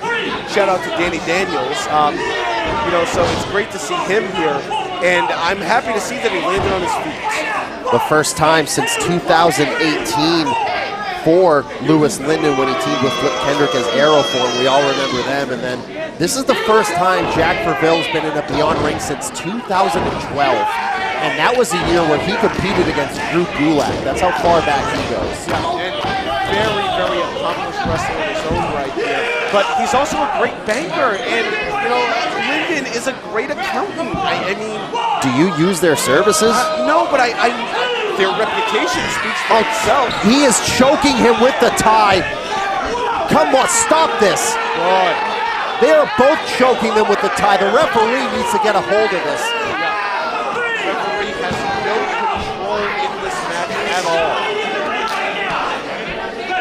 Louis Linden, Jack Verville, 9 to 5.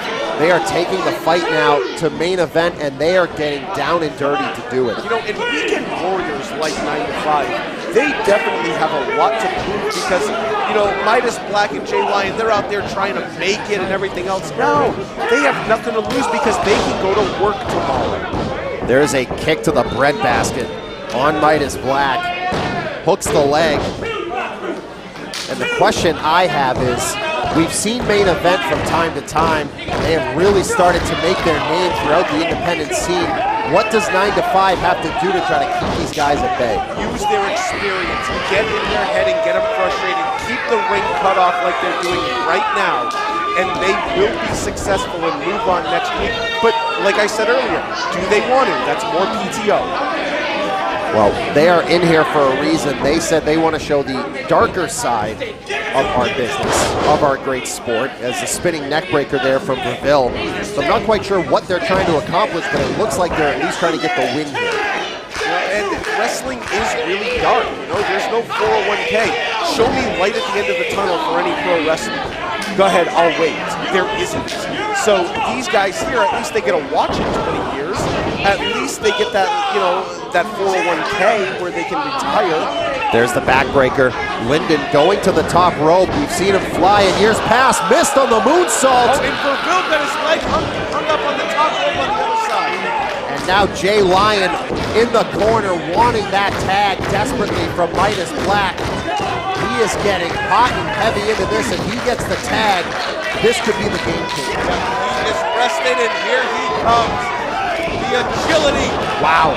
Clothesline, spinning leg lariat combination. Hear him roar. Jay Lyon spinning. Spinning him, crashing down on the spinning Uranagi, and he also caught a piece of Linden on the way down. And the control that Lyon had of his body, knowing where the rope was before he hit that Uranagi. What? The spear once again hits the throwing knife. This may be the most teamwork I've seen in a tag team match in a very long time. I love the Discovery Gauntlet. Round and round he goes into the corner on the splash. Oh my God!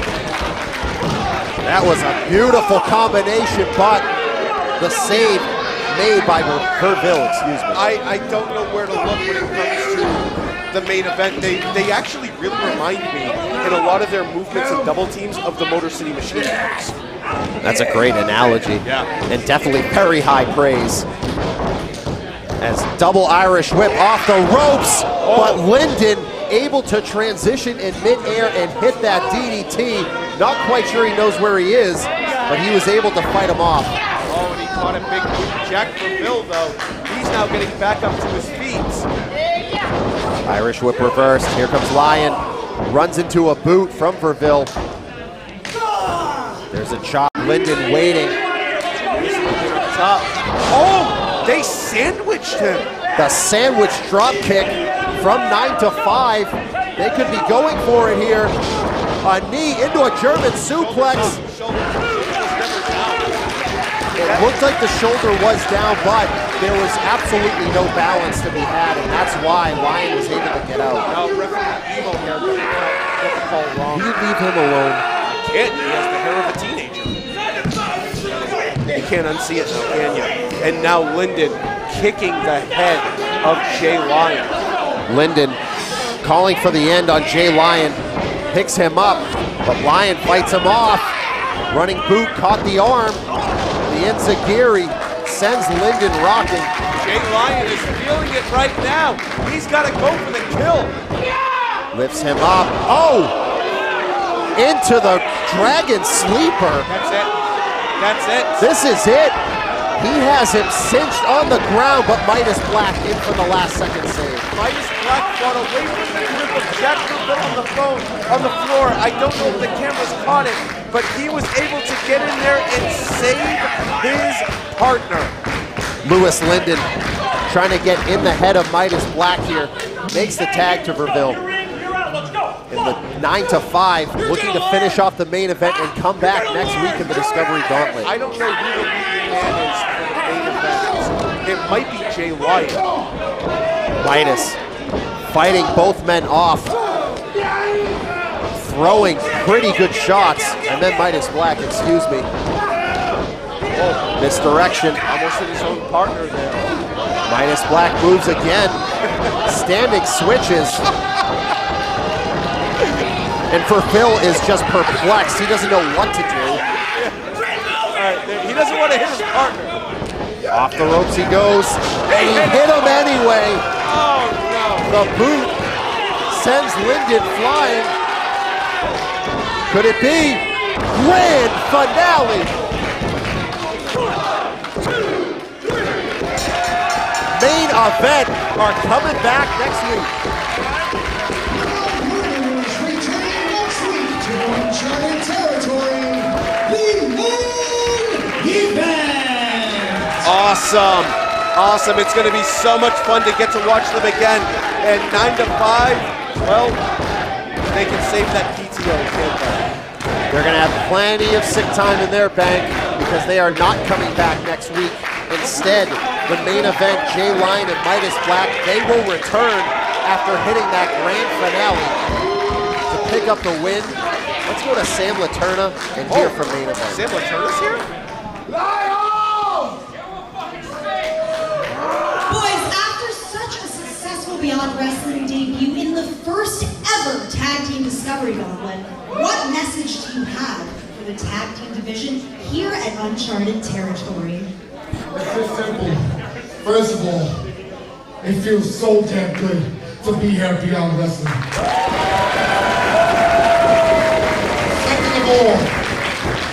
To all the tag teams here, Lion, what do we say? Come one, come all. The greatest show of professional wrestling has arrived at Beyond. Lion, see you next week on World. They are hyped, so am I. Main event coming back next week. For the Discovery Gauntlet. I gotta go tell Sam Laterna to stay out of my DMs. Like, you get a hold of yourself. But thank you to our friends at Rock and Roll Fables sponsoring the Discovery Gauntlet for this season, and that was a hell of a way to kick things off. I love it, and if that's any indication of what the Discovery Gauntlet is going to bring us in Season 3, I can't wait. Bring it on. All right, never make that noise again. Let's go up to Rich Palladino. Uncharted territory continues with the following contest, scheduled for one fall. 9-5 versus main event was a really, wait, hold on. I'm not going to talk over Bon Jovi.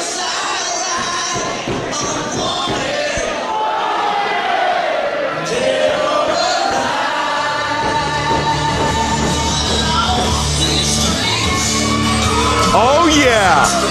The one called Manders has returned to Beyond Wrestling. And previously, we just saw 9-5 against main event, which was a very athletic display And not that Manders and Chris Dickinson aren't athletes, but I think we are going to get a hard-hitting brawl. This is going to be a fun fight. By the way, shout out to George Kittle, who's watching right now. Please put up about 3 points this week because I'm against you in fantasy. Thank you. Well, thank you for that fantasy football update, but we are about to see an all-out war between two true hosses in our great sport in Manders, and we're getting a yeehaw chant. In Worcester, Mass. Here we go. Put your penis strings away, Paul Crockett, because there's only one man that can have them out, and that is the Dirty Daddy, the mayor of Worcester, Chris Dickinson. The backbone, the gatekeeper of Beyond Wrestling is back for Uncharted territory. He is in for the fight of his life, and we can't say this very often, Paul. Chris Dickinson is coming off of a loss. That was a very, very shocking loss. In a lot of ways, a true game changer for a lot of people here at Beyond Wrestling, but Alec Bryce pulling off that upset against Chris Dickinson sent shockwaves through Beyond. The biggest upset in Beyond history. Alec Bryce shocks the world. Let's go up to Richard Pellegrino. Introducing first in the corner to my right, from the great state of Iowa, weighing in at 245 pounds, the corn-bound cowboy, he is the one called Manders!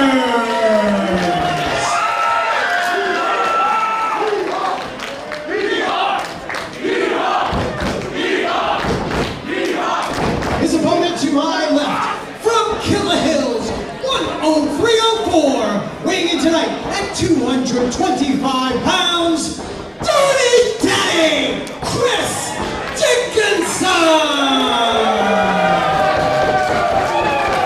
Here we go. If you love fights, if you love professional wrestling, then you're in the right place. Here on IWTV, Uncharted Territory. Use hashtag Uncharted Territory. Call your grandma because she loves fights too.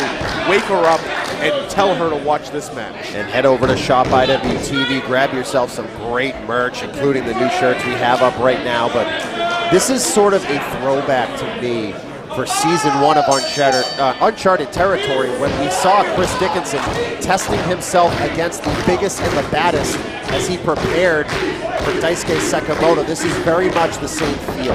Yeah, and now I think that the mindset of Chris Dickinson is a little different.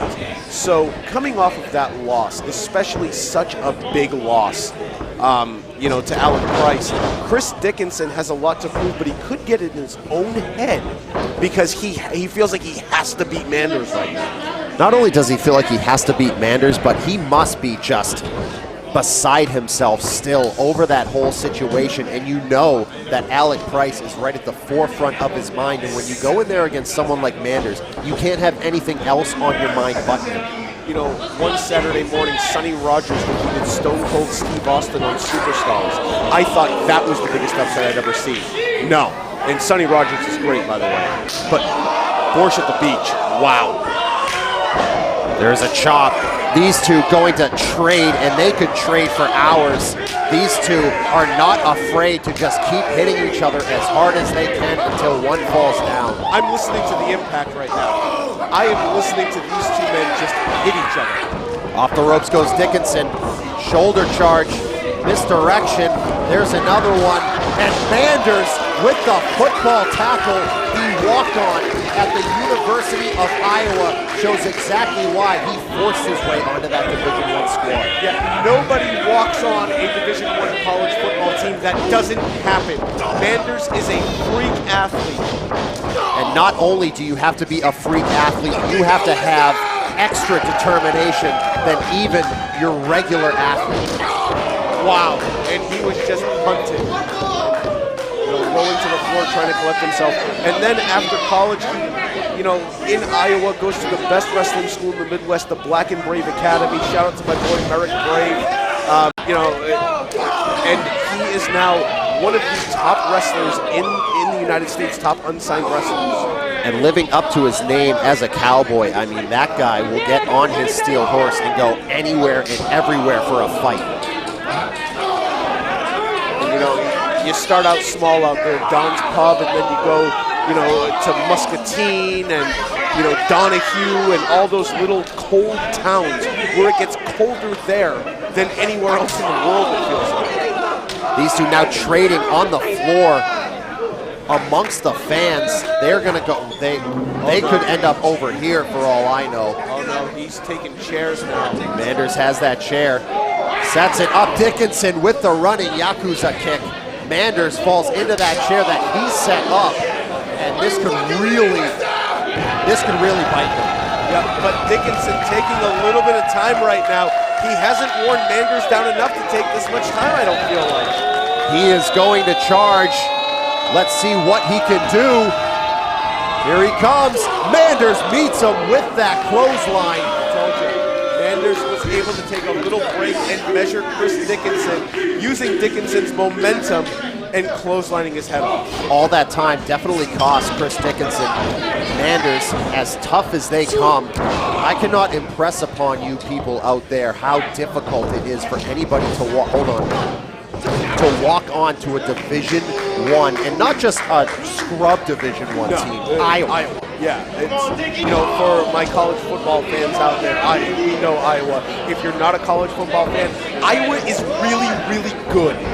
And it is really difficult to get on there if you don't have a scholarship. But he decided, I'm going to do things the old-fashioned way. I'm going to tough it out. I'm going to use grit and determination and heart to make this team. And now he's trying to take that same attitude into the world of wrestling. Chris Dickinson able to reach the ropes, but Manders staying right on him. Look at that, giving him no space, giving him no time, keeping that attack. He is going on the charge, is Manders. That is his style. That is the way he does things. That is his MO. He is going in there to charge forward and to keep moving ahead. And now Manders going to snap Dickinson over, measuring him, putting him right where he wants him. Elbow to the breadbasket. Makes the cover. He hooked the leg and cradled the neck. Just those small little things that you have to be really intelligent to do. Yeah, and it wasn't just a regular elbow. He used the bottom rope to get a couple of inches more elevation on that elbow. He knows he doesn't jump high, so he's going to use the ropes to jump higher. Manders trying to fight off that one-legged takedown attempt by Dickinson, and now Dickinson changing the tune, going with the strike battle, and Manders goes to the eyes. So smart. I mean, you feel the momentum shift, you break the eyes. Slams him down. Now Manders, is he going to go to the second rope? Top rope? Where is he going? He goes wherever he wants to. Remember that. Manders measuring him up here. Tries the elbow, and before he even got in the air, Dickinson was out of the way, but Manders' momentum was already sending him forward, and he paid for that one. And the grimace on the face of Manders tells the story. And now Dickinson back up on his feet. We say it all the time, the best second wind in wrestling. Dickinson going after that leg, and he made Manders pay for that one. The knee across that steel cable. Makes the cover. There's the shoulder up from Manders. Dickinson right on the attack again. This is why he is so good. That second wind coming into play. Yep, giving Manders no room to move out.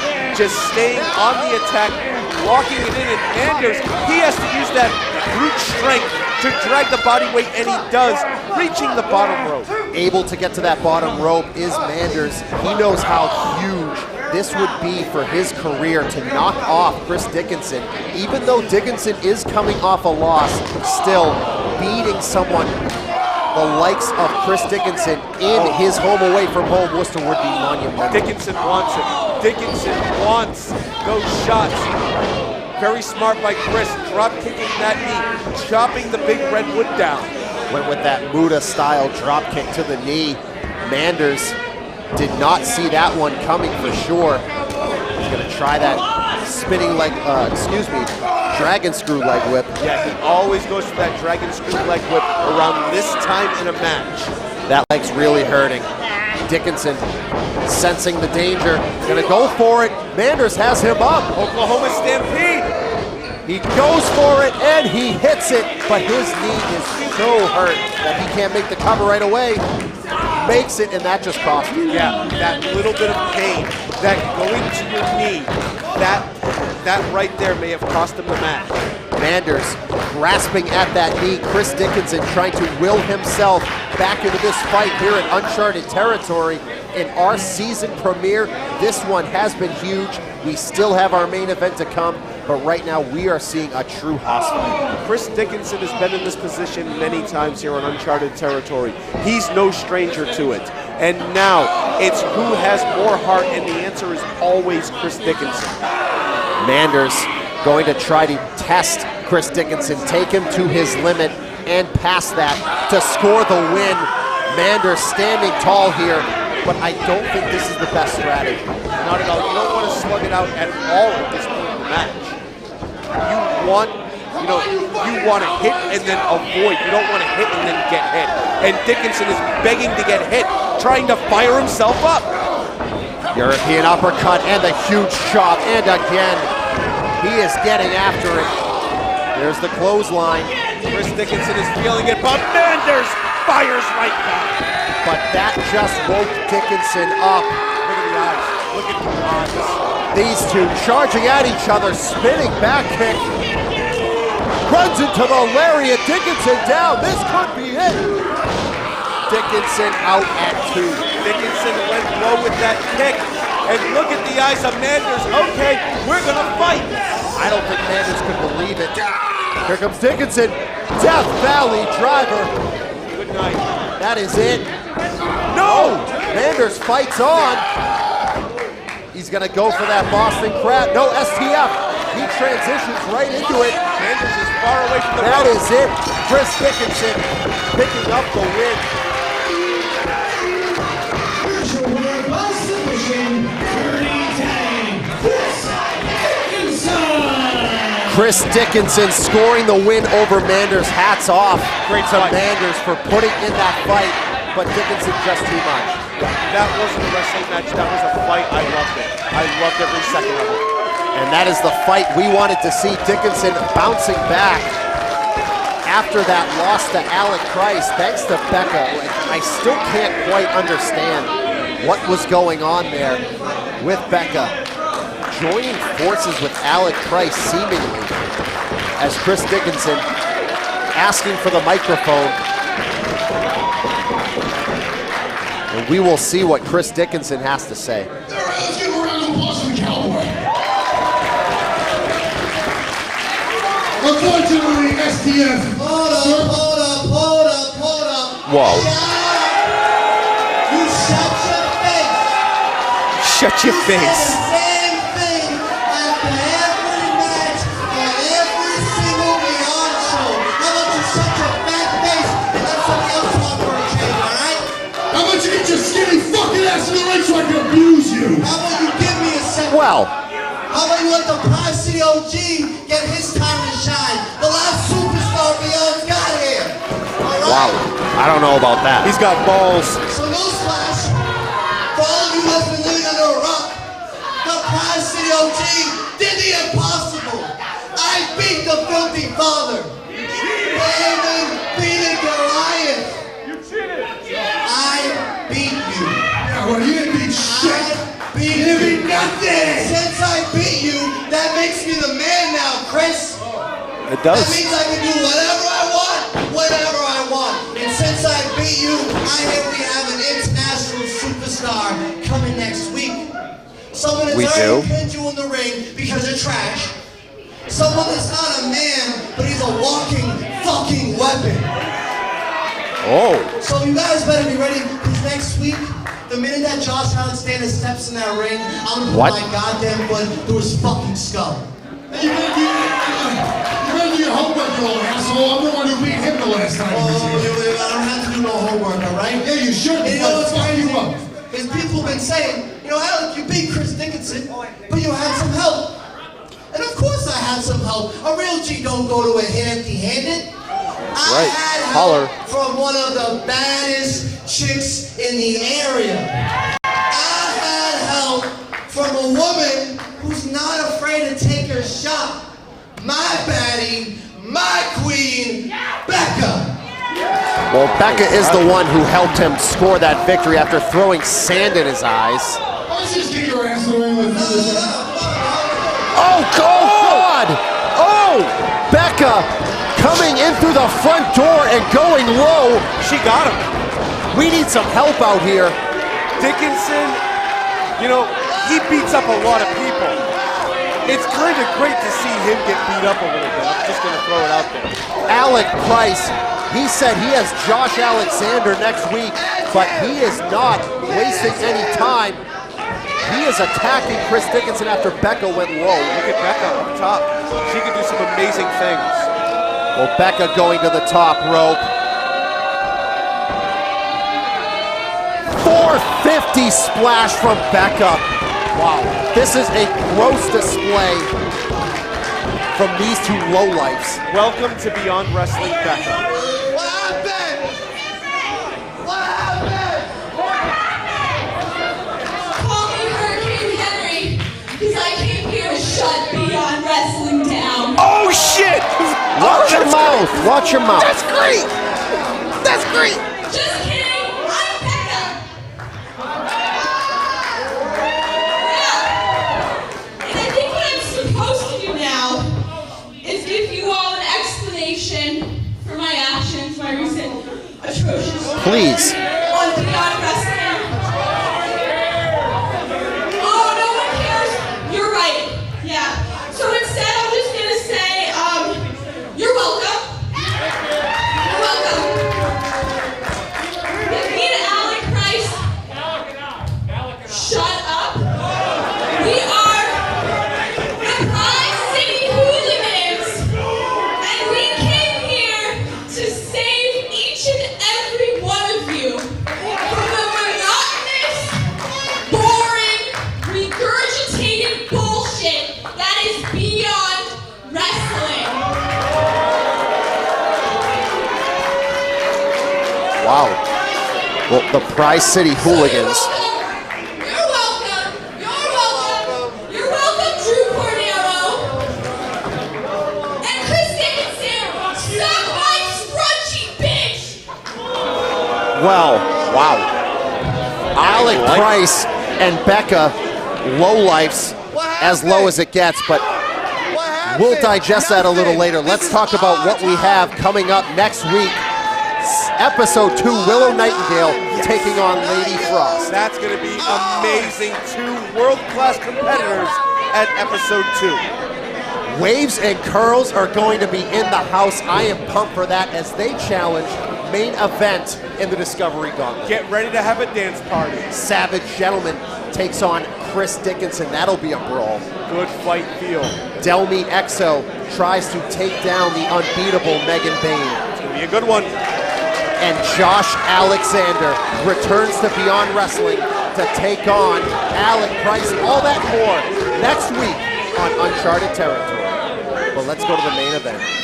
You know, first of all, anybody in the back, keep my name out of your mouth, all right? Okay, don't talk about me. This show ain't about me. The show's about you guys. Right? Show's about all the wrestlers that bust their ass week after week. Right? Not responsible about IWTV. Not responsible about the wrestlers. Not responsible about the White Eagles, great fans here in Worcester. It's been 2 years since Uncharted Territory. We're back.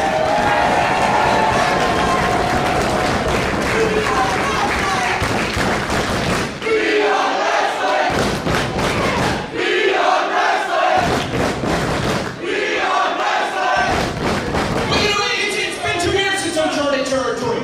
And 2 years is a long time to think, you know? It allows you time to kind of reassess where you're going. And, you know, there's 2 things that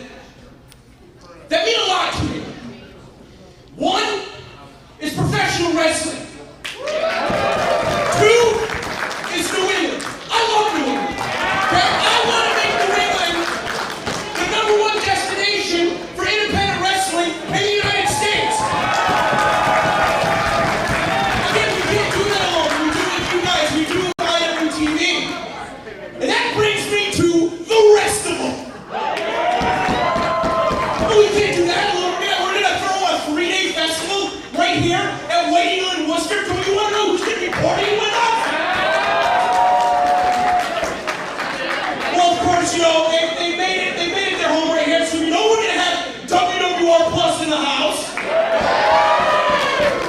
And then we've got some friends from down south, from New Jersey. Matt Tremont's H2O Wrestling.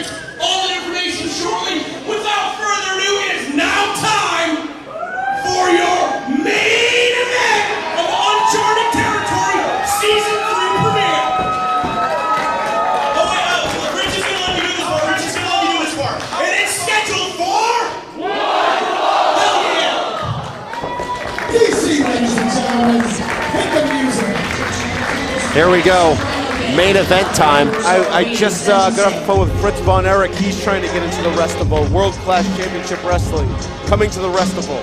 That is absolutely not true, but part of me wishes it was, but it's not. Let's go on to the main event because this is the one that everyone has been waiting for. We saw this young man debut in the Discovery Gauntlet by not only beating Christian Casanova, he tore Christian Casanova apart in quick fashion. And then after that, we saw him in the ring battle the likes of Kevin Blackwood, Tony Deppen, John Silver, Brandon Thurston, and now he's on national television fighting the likes of Sting, John Moxley, Eddie Kingston. CM Punk is coming up tomorrow night. You know, I'm really good friends with his dads. 2.0. Oh, that's say right. Nothing but good things about him. You know, he has two dads. He's so lucky, especially with it being 2.0. But I'm more excited because of his opponent this evening. We are seeing an independent wrestling legend, and frankly, just a wrestling legend. Yeah, a wrestling legend. I mean, I'm just taking it in right now.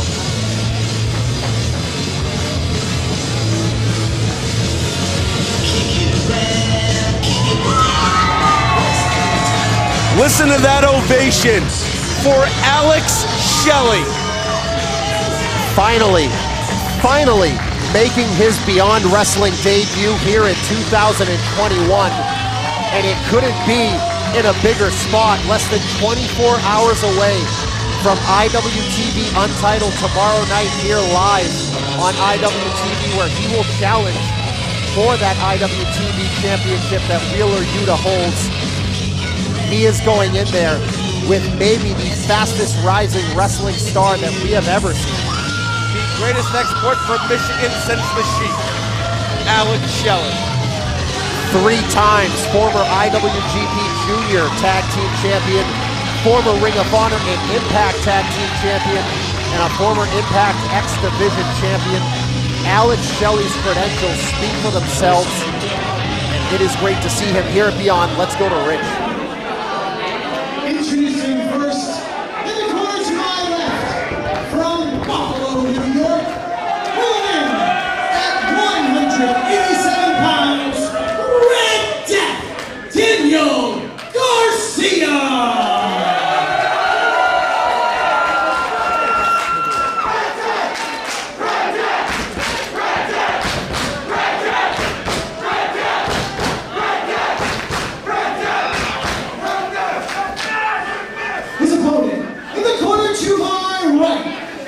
Detroit, Michigan, weighing in at 199 pounds, Alex Shelley!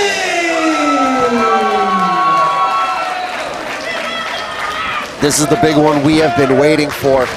Alex Shelley, in addition to all those credentials, made it all the way to the prestigious finals of the 2013 Best of the Super Juniors, only falling in the end to Prince Devitt. So he is a man who has been on the biggest stages all across the globe, and he enters another one here tonight. You know, and a lifetime ago, whoa, Wheeler Yuta sitting out there, taking this in right now. but it seems like a lifetime ago for the career of Alex Shelley. But I mean, I remember when he was opening events for Ian Rotten's IWA Mid-South. I remember riding with him to Ed Schumann's NWA Midwest out in Illinois. This young man has put in the hours, put in the miles to just be, like we said earlier, a wrestling legend, if you ask me. And Daniel Garcia has been sharpening his blade, if you will, over the last couple of years, and especially during the pandemic era. It seems like a lot of people may have lost a step or two. It's like he gained 10. Yeah, it's almost like he owns a wrestling ring in his garage and is in there training every single day because he just got that much better.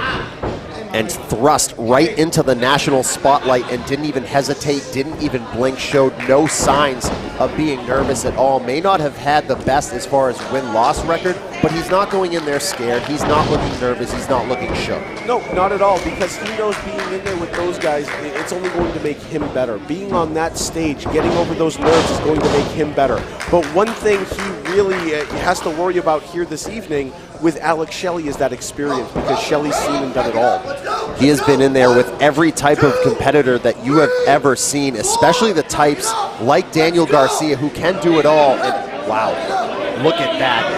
Daniel Garcia. And that's what I mean, and that gets in the head of Daniel Garcia. Alex Shelley, he's wrestled thousands of guys like Daniel Garcia. That insane stoic look from Daniel Garcia. You could probably list 1,000 competitors who that would have rattled just a little bit. Alex Shelley turned it right back on him. Yes, because Shelley has seen and done this. But Alex Shelley has seen competitors like Daniel Garcia. What does Daniel Garcia have to bring that's just a little different that could give him a win here tonight? Well, one thing about Alex Shelley, if you're Daniel Garcia, is your library is out there, your body of work is out there, and Daniel Garcia studies. So he can pick up a bunch of different weaknesses of Alex Shelley, but Alex Shelley's just returned to the ring recently, so he may have a few new steps in his game.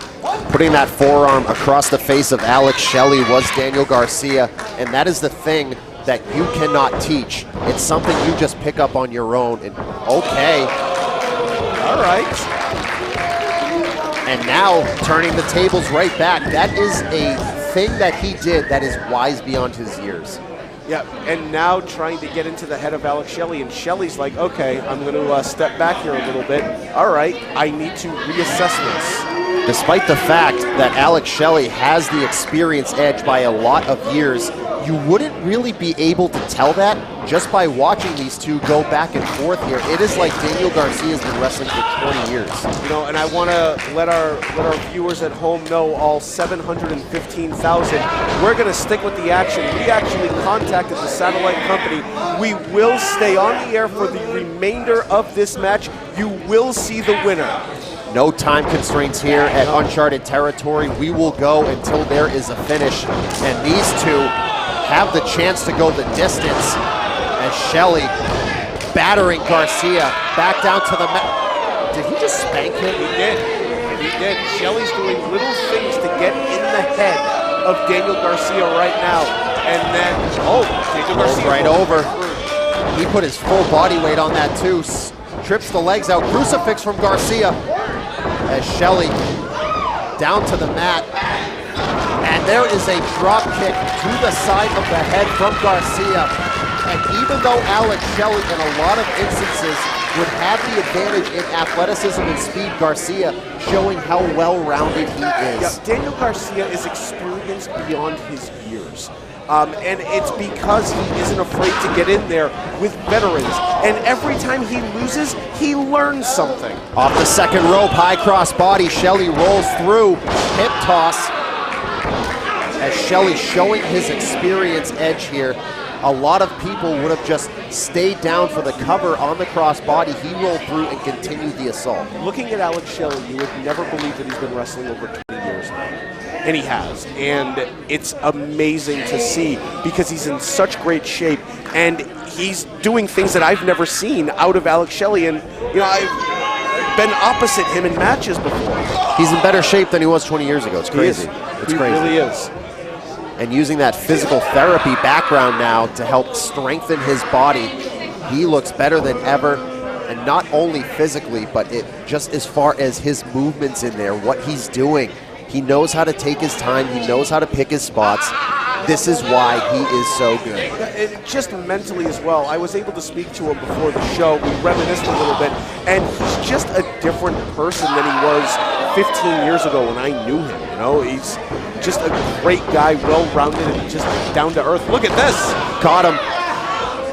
What's he going to go for here? Has Garcia trapped in the center of the ring, and again taking his time.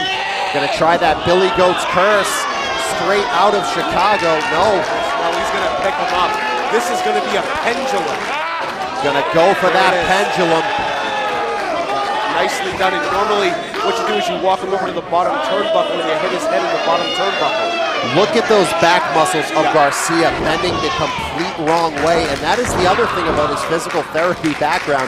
He knows how to manipulate every joint and muscle even more than ever. Just like the old movie, I Like to Hurt People. Alex Shelley likes to hurt them, and he knows how to do it in a very medical way. And he could name every muscle he's bending while he's doing it. That's the wild part. It's amazing. Alex Shelley, Daniel Garcia here in our main event, season premiere. We are loaded up next week, Josh Alexander and Alec Price, but this main event is huge to kick things off. And Alex Shelley in control of young Daniel Garcia. Going to try to take the knees out, but Garcia trying to fight off as best as he can, brings both knees down. Oh, bending him backwards. The lower part of the spine, the coccyx, bending the wrong way as Garcia is being choked with his own arms. Alex Shelley manipulating that body in ways that it should not be manipulated. It's almost like he's having fun doing it too. Yeah, the Peruvian necktie into a backbender. Shelley having a good time here in the early going, but he knows exactly how dangerous Garcia is. He knows what it's going to take to try to put this kid down. And now a big forearm. Garcia fighting back here. That is what we saw during his time as the Discovery Gauntlet winner. He was always in the fight. Yep, never quit. And you know that deep Boston grab that he uses, the guy has so many weapons. Inverted atomic drop, and the chop sends Shelley crashing backwards. That is why 2.0 looked at this kid and said, sign us up. Yes, they love him. They love, you know, being able to look at him and know how good he's going to be. That one came really close to the groin there as well. Yeah, Garcia knows inch by inch exactly how to place the dagger in the right spot. That is why they call him Red Death.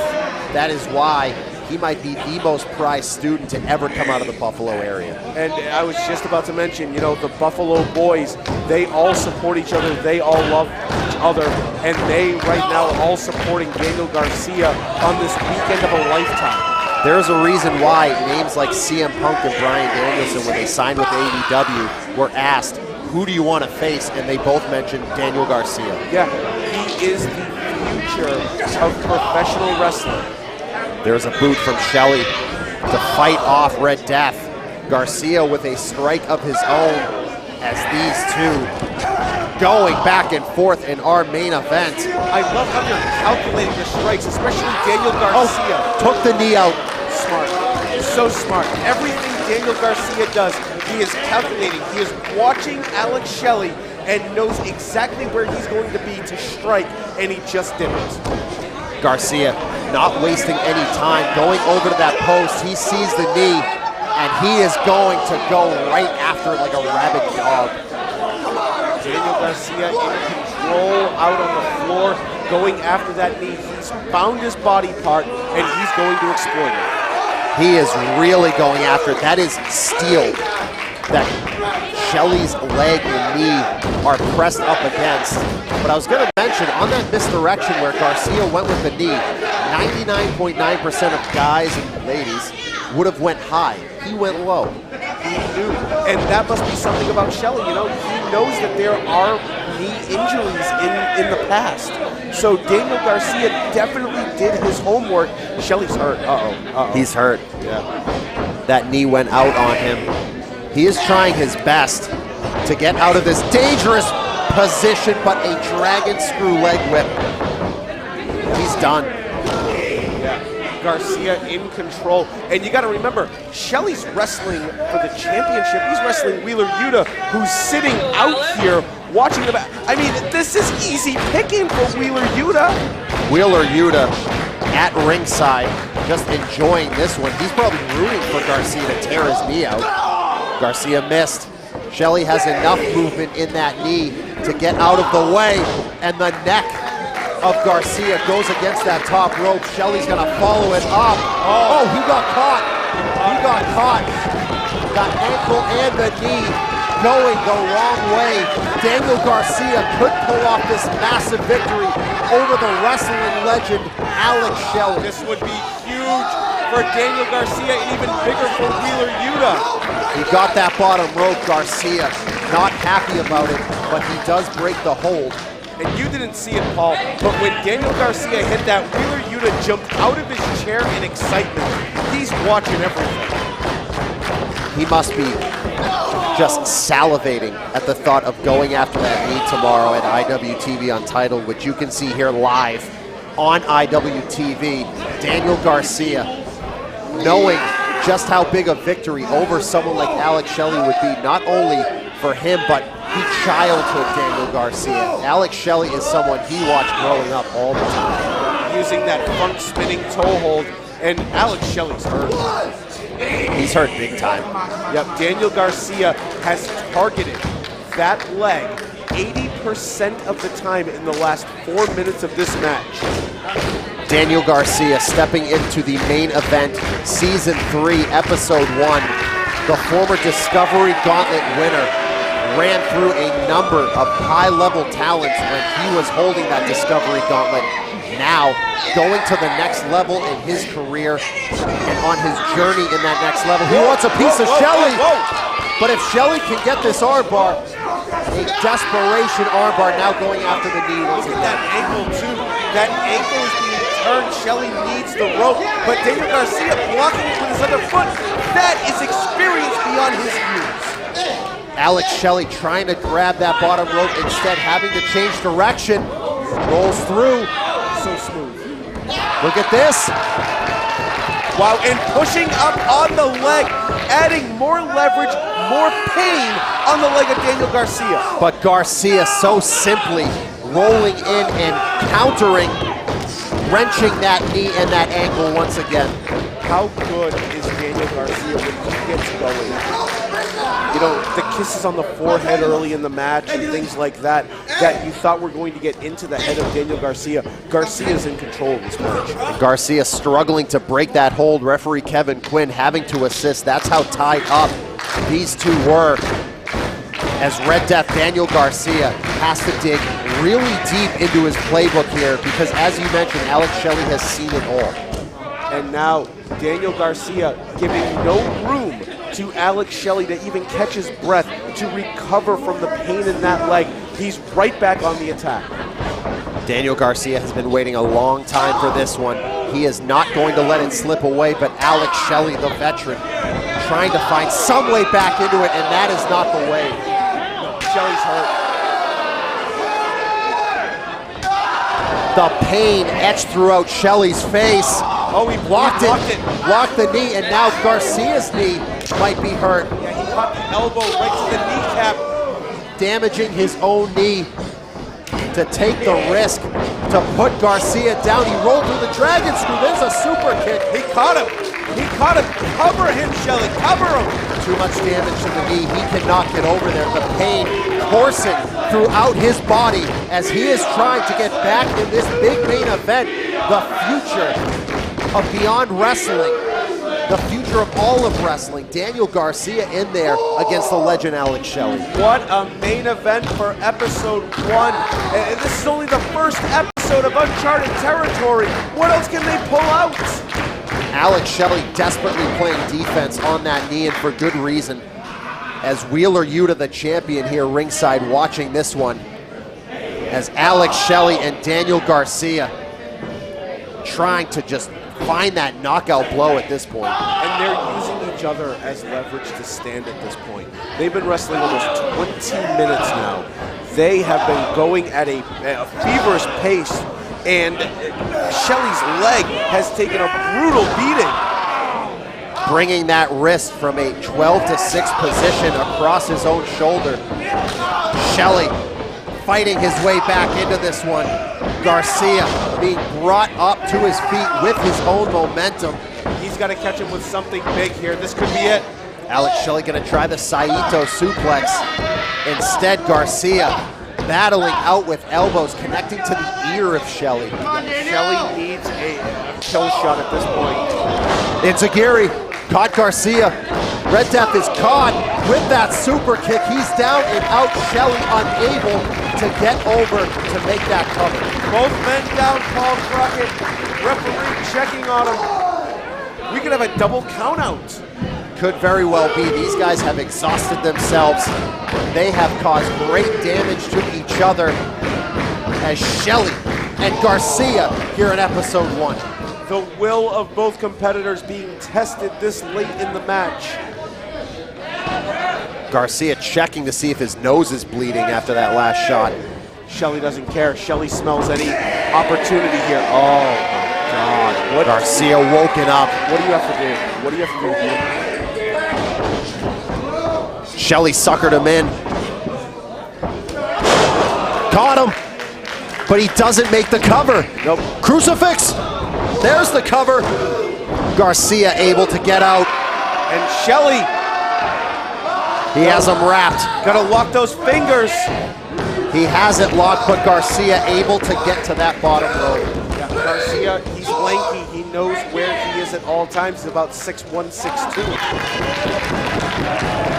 Garcia hanging on here, but Alex Shelley, I feel like he has the momentum going his way, but can he finish it off?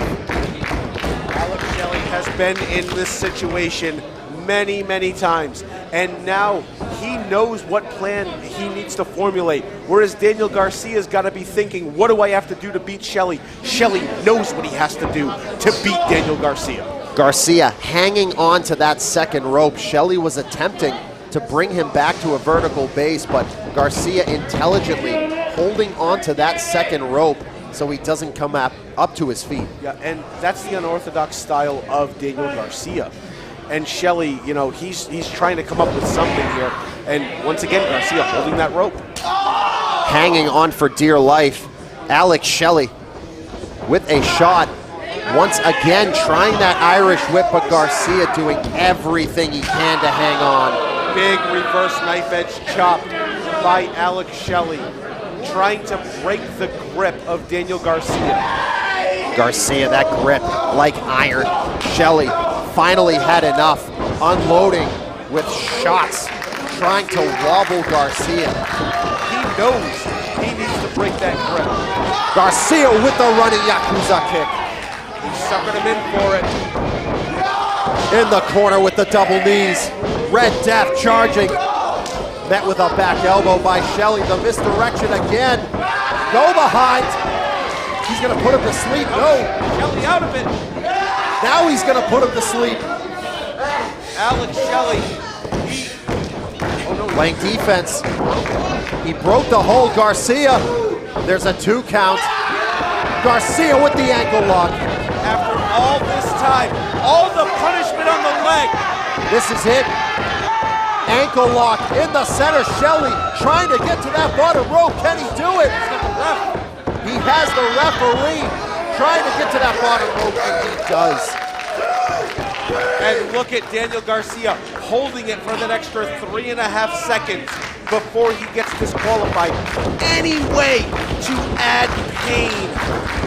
Both of these men leaving it all on the line here in our main event of Uncharted territory. We are back.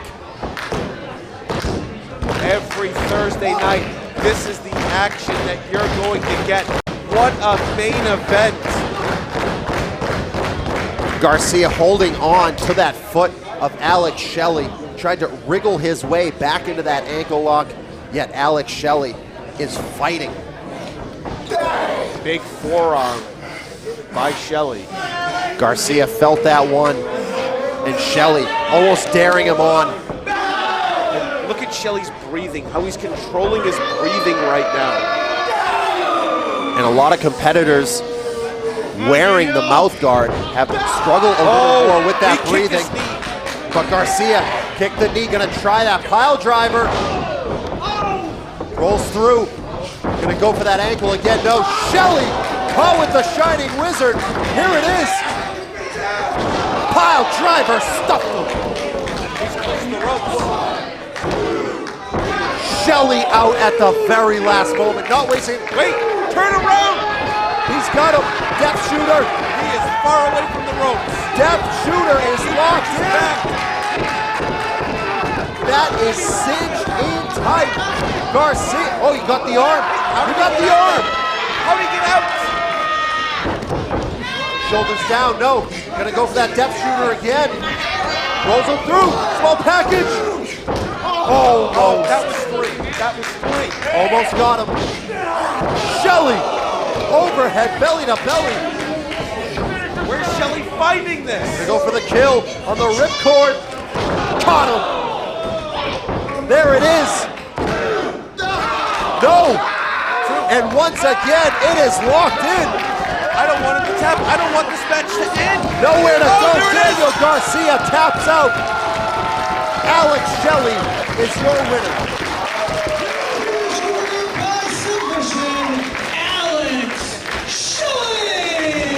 What an incredible display in our main event. The legend, Alex Shelley, overcoming the odds and defeating Red Death Daniel Garcia as we head into tomorrow night, title on the line.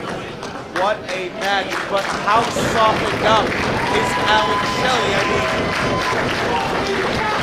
Wheeler Yuta just looking on. Wheeler Yuta just looking at Alex Shelley, but he sees that the leg is not 100%. Alex Shelley's knee torn apart as he heads in there with the master manipulator, Wheeler Yuta, tomorrow night. IWTV title on the line. You will want to join us then live on IWTV. Don't forget, shop IWTV. Pick up all the latest gear in November 7th. Reverse the curse. Matt Cardona comes to Beyond Wrestling in Somerville, Massachusetts. Tickets are on sale now. And don't forget to join us here next week. We are going to be back next week, same time, 8 p.m. Eastern, episode 2, but Wheeler Yuta and Alex Shelley tomorrow night at Untitled. Folks, we have to go. We have no more time left. Stick with it, don't cut us off. For Siggy Bacabella, this is Paul Crockett saying goodnight. We will see you tomorrow night at Untitled.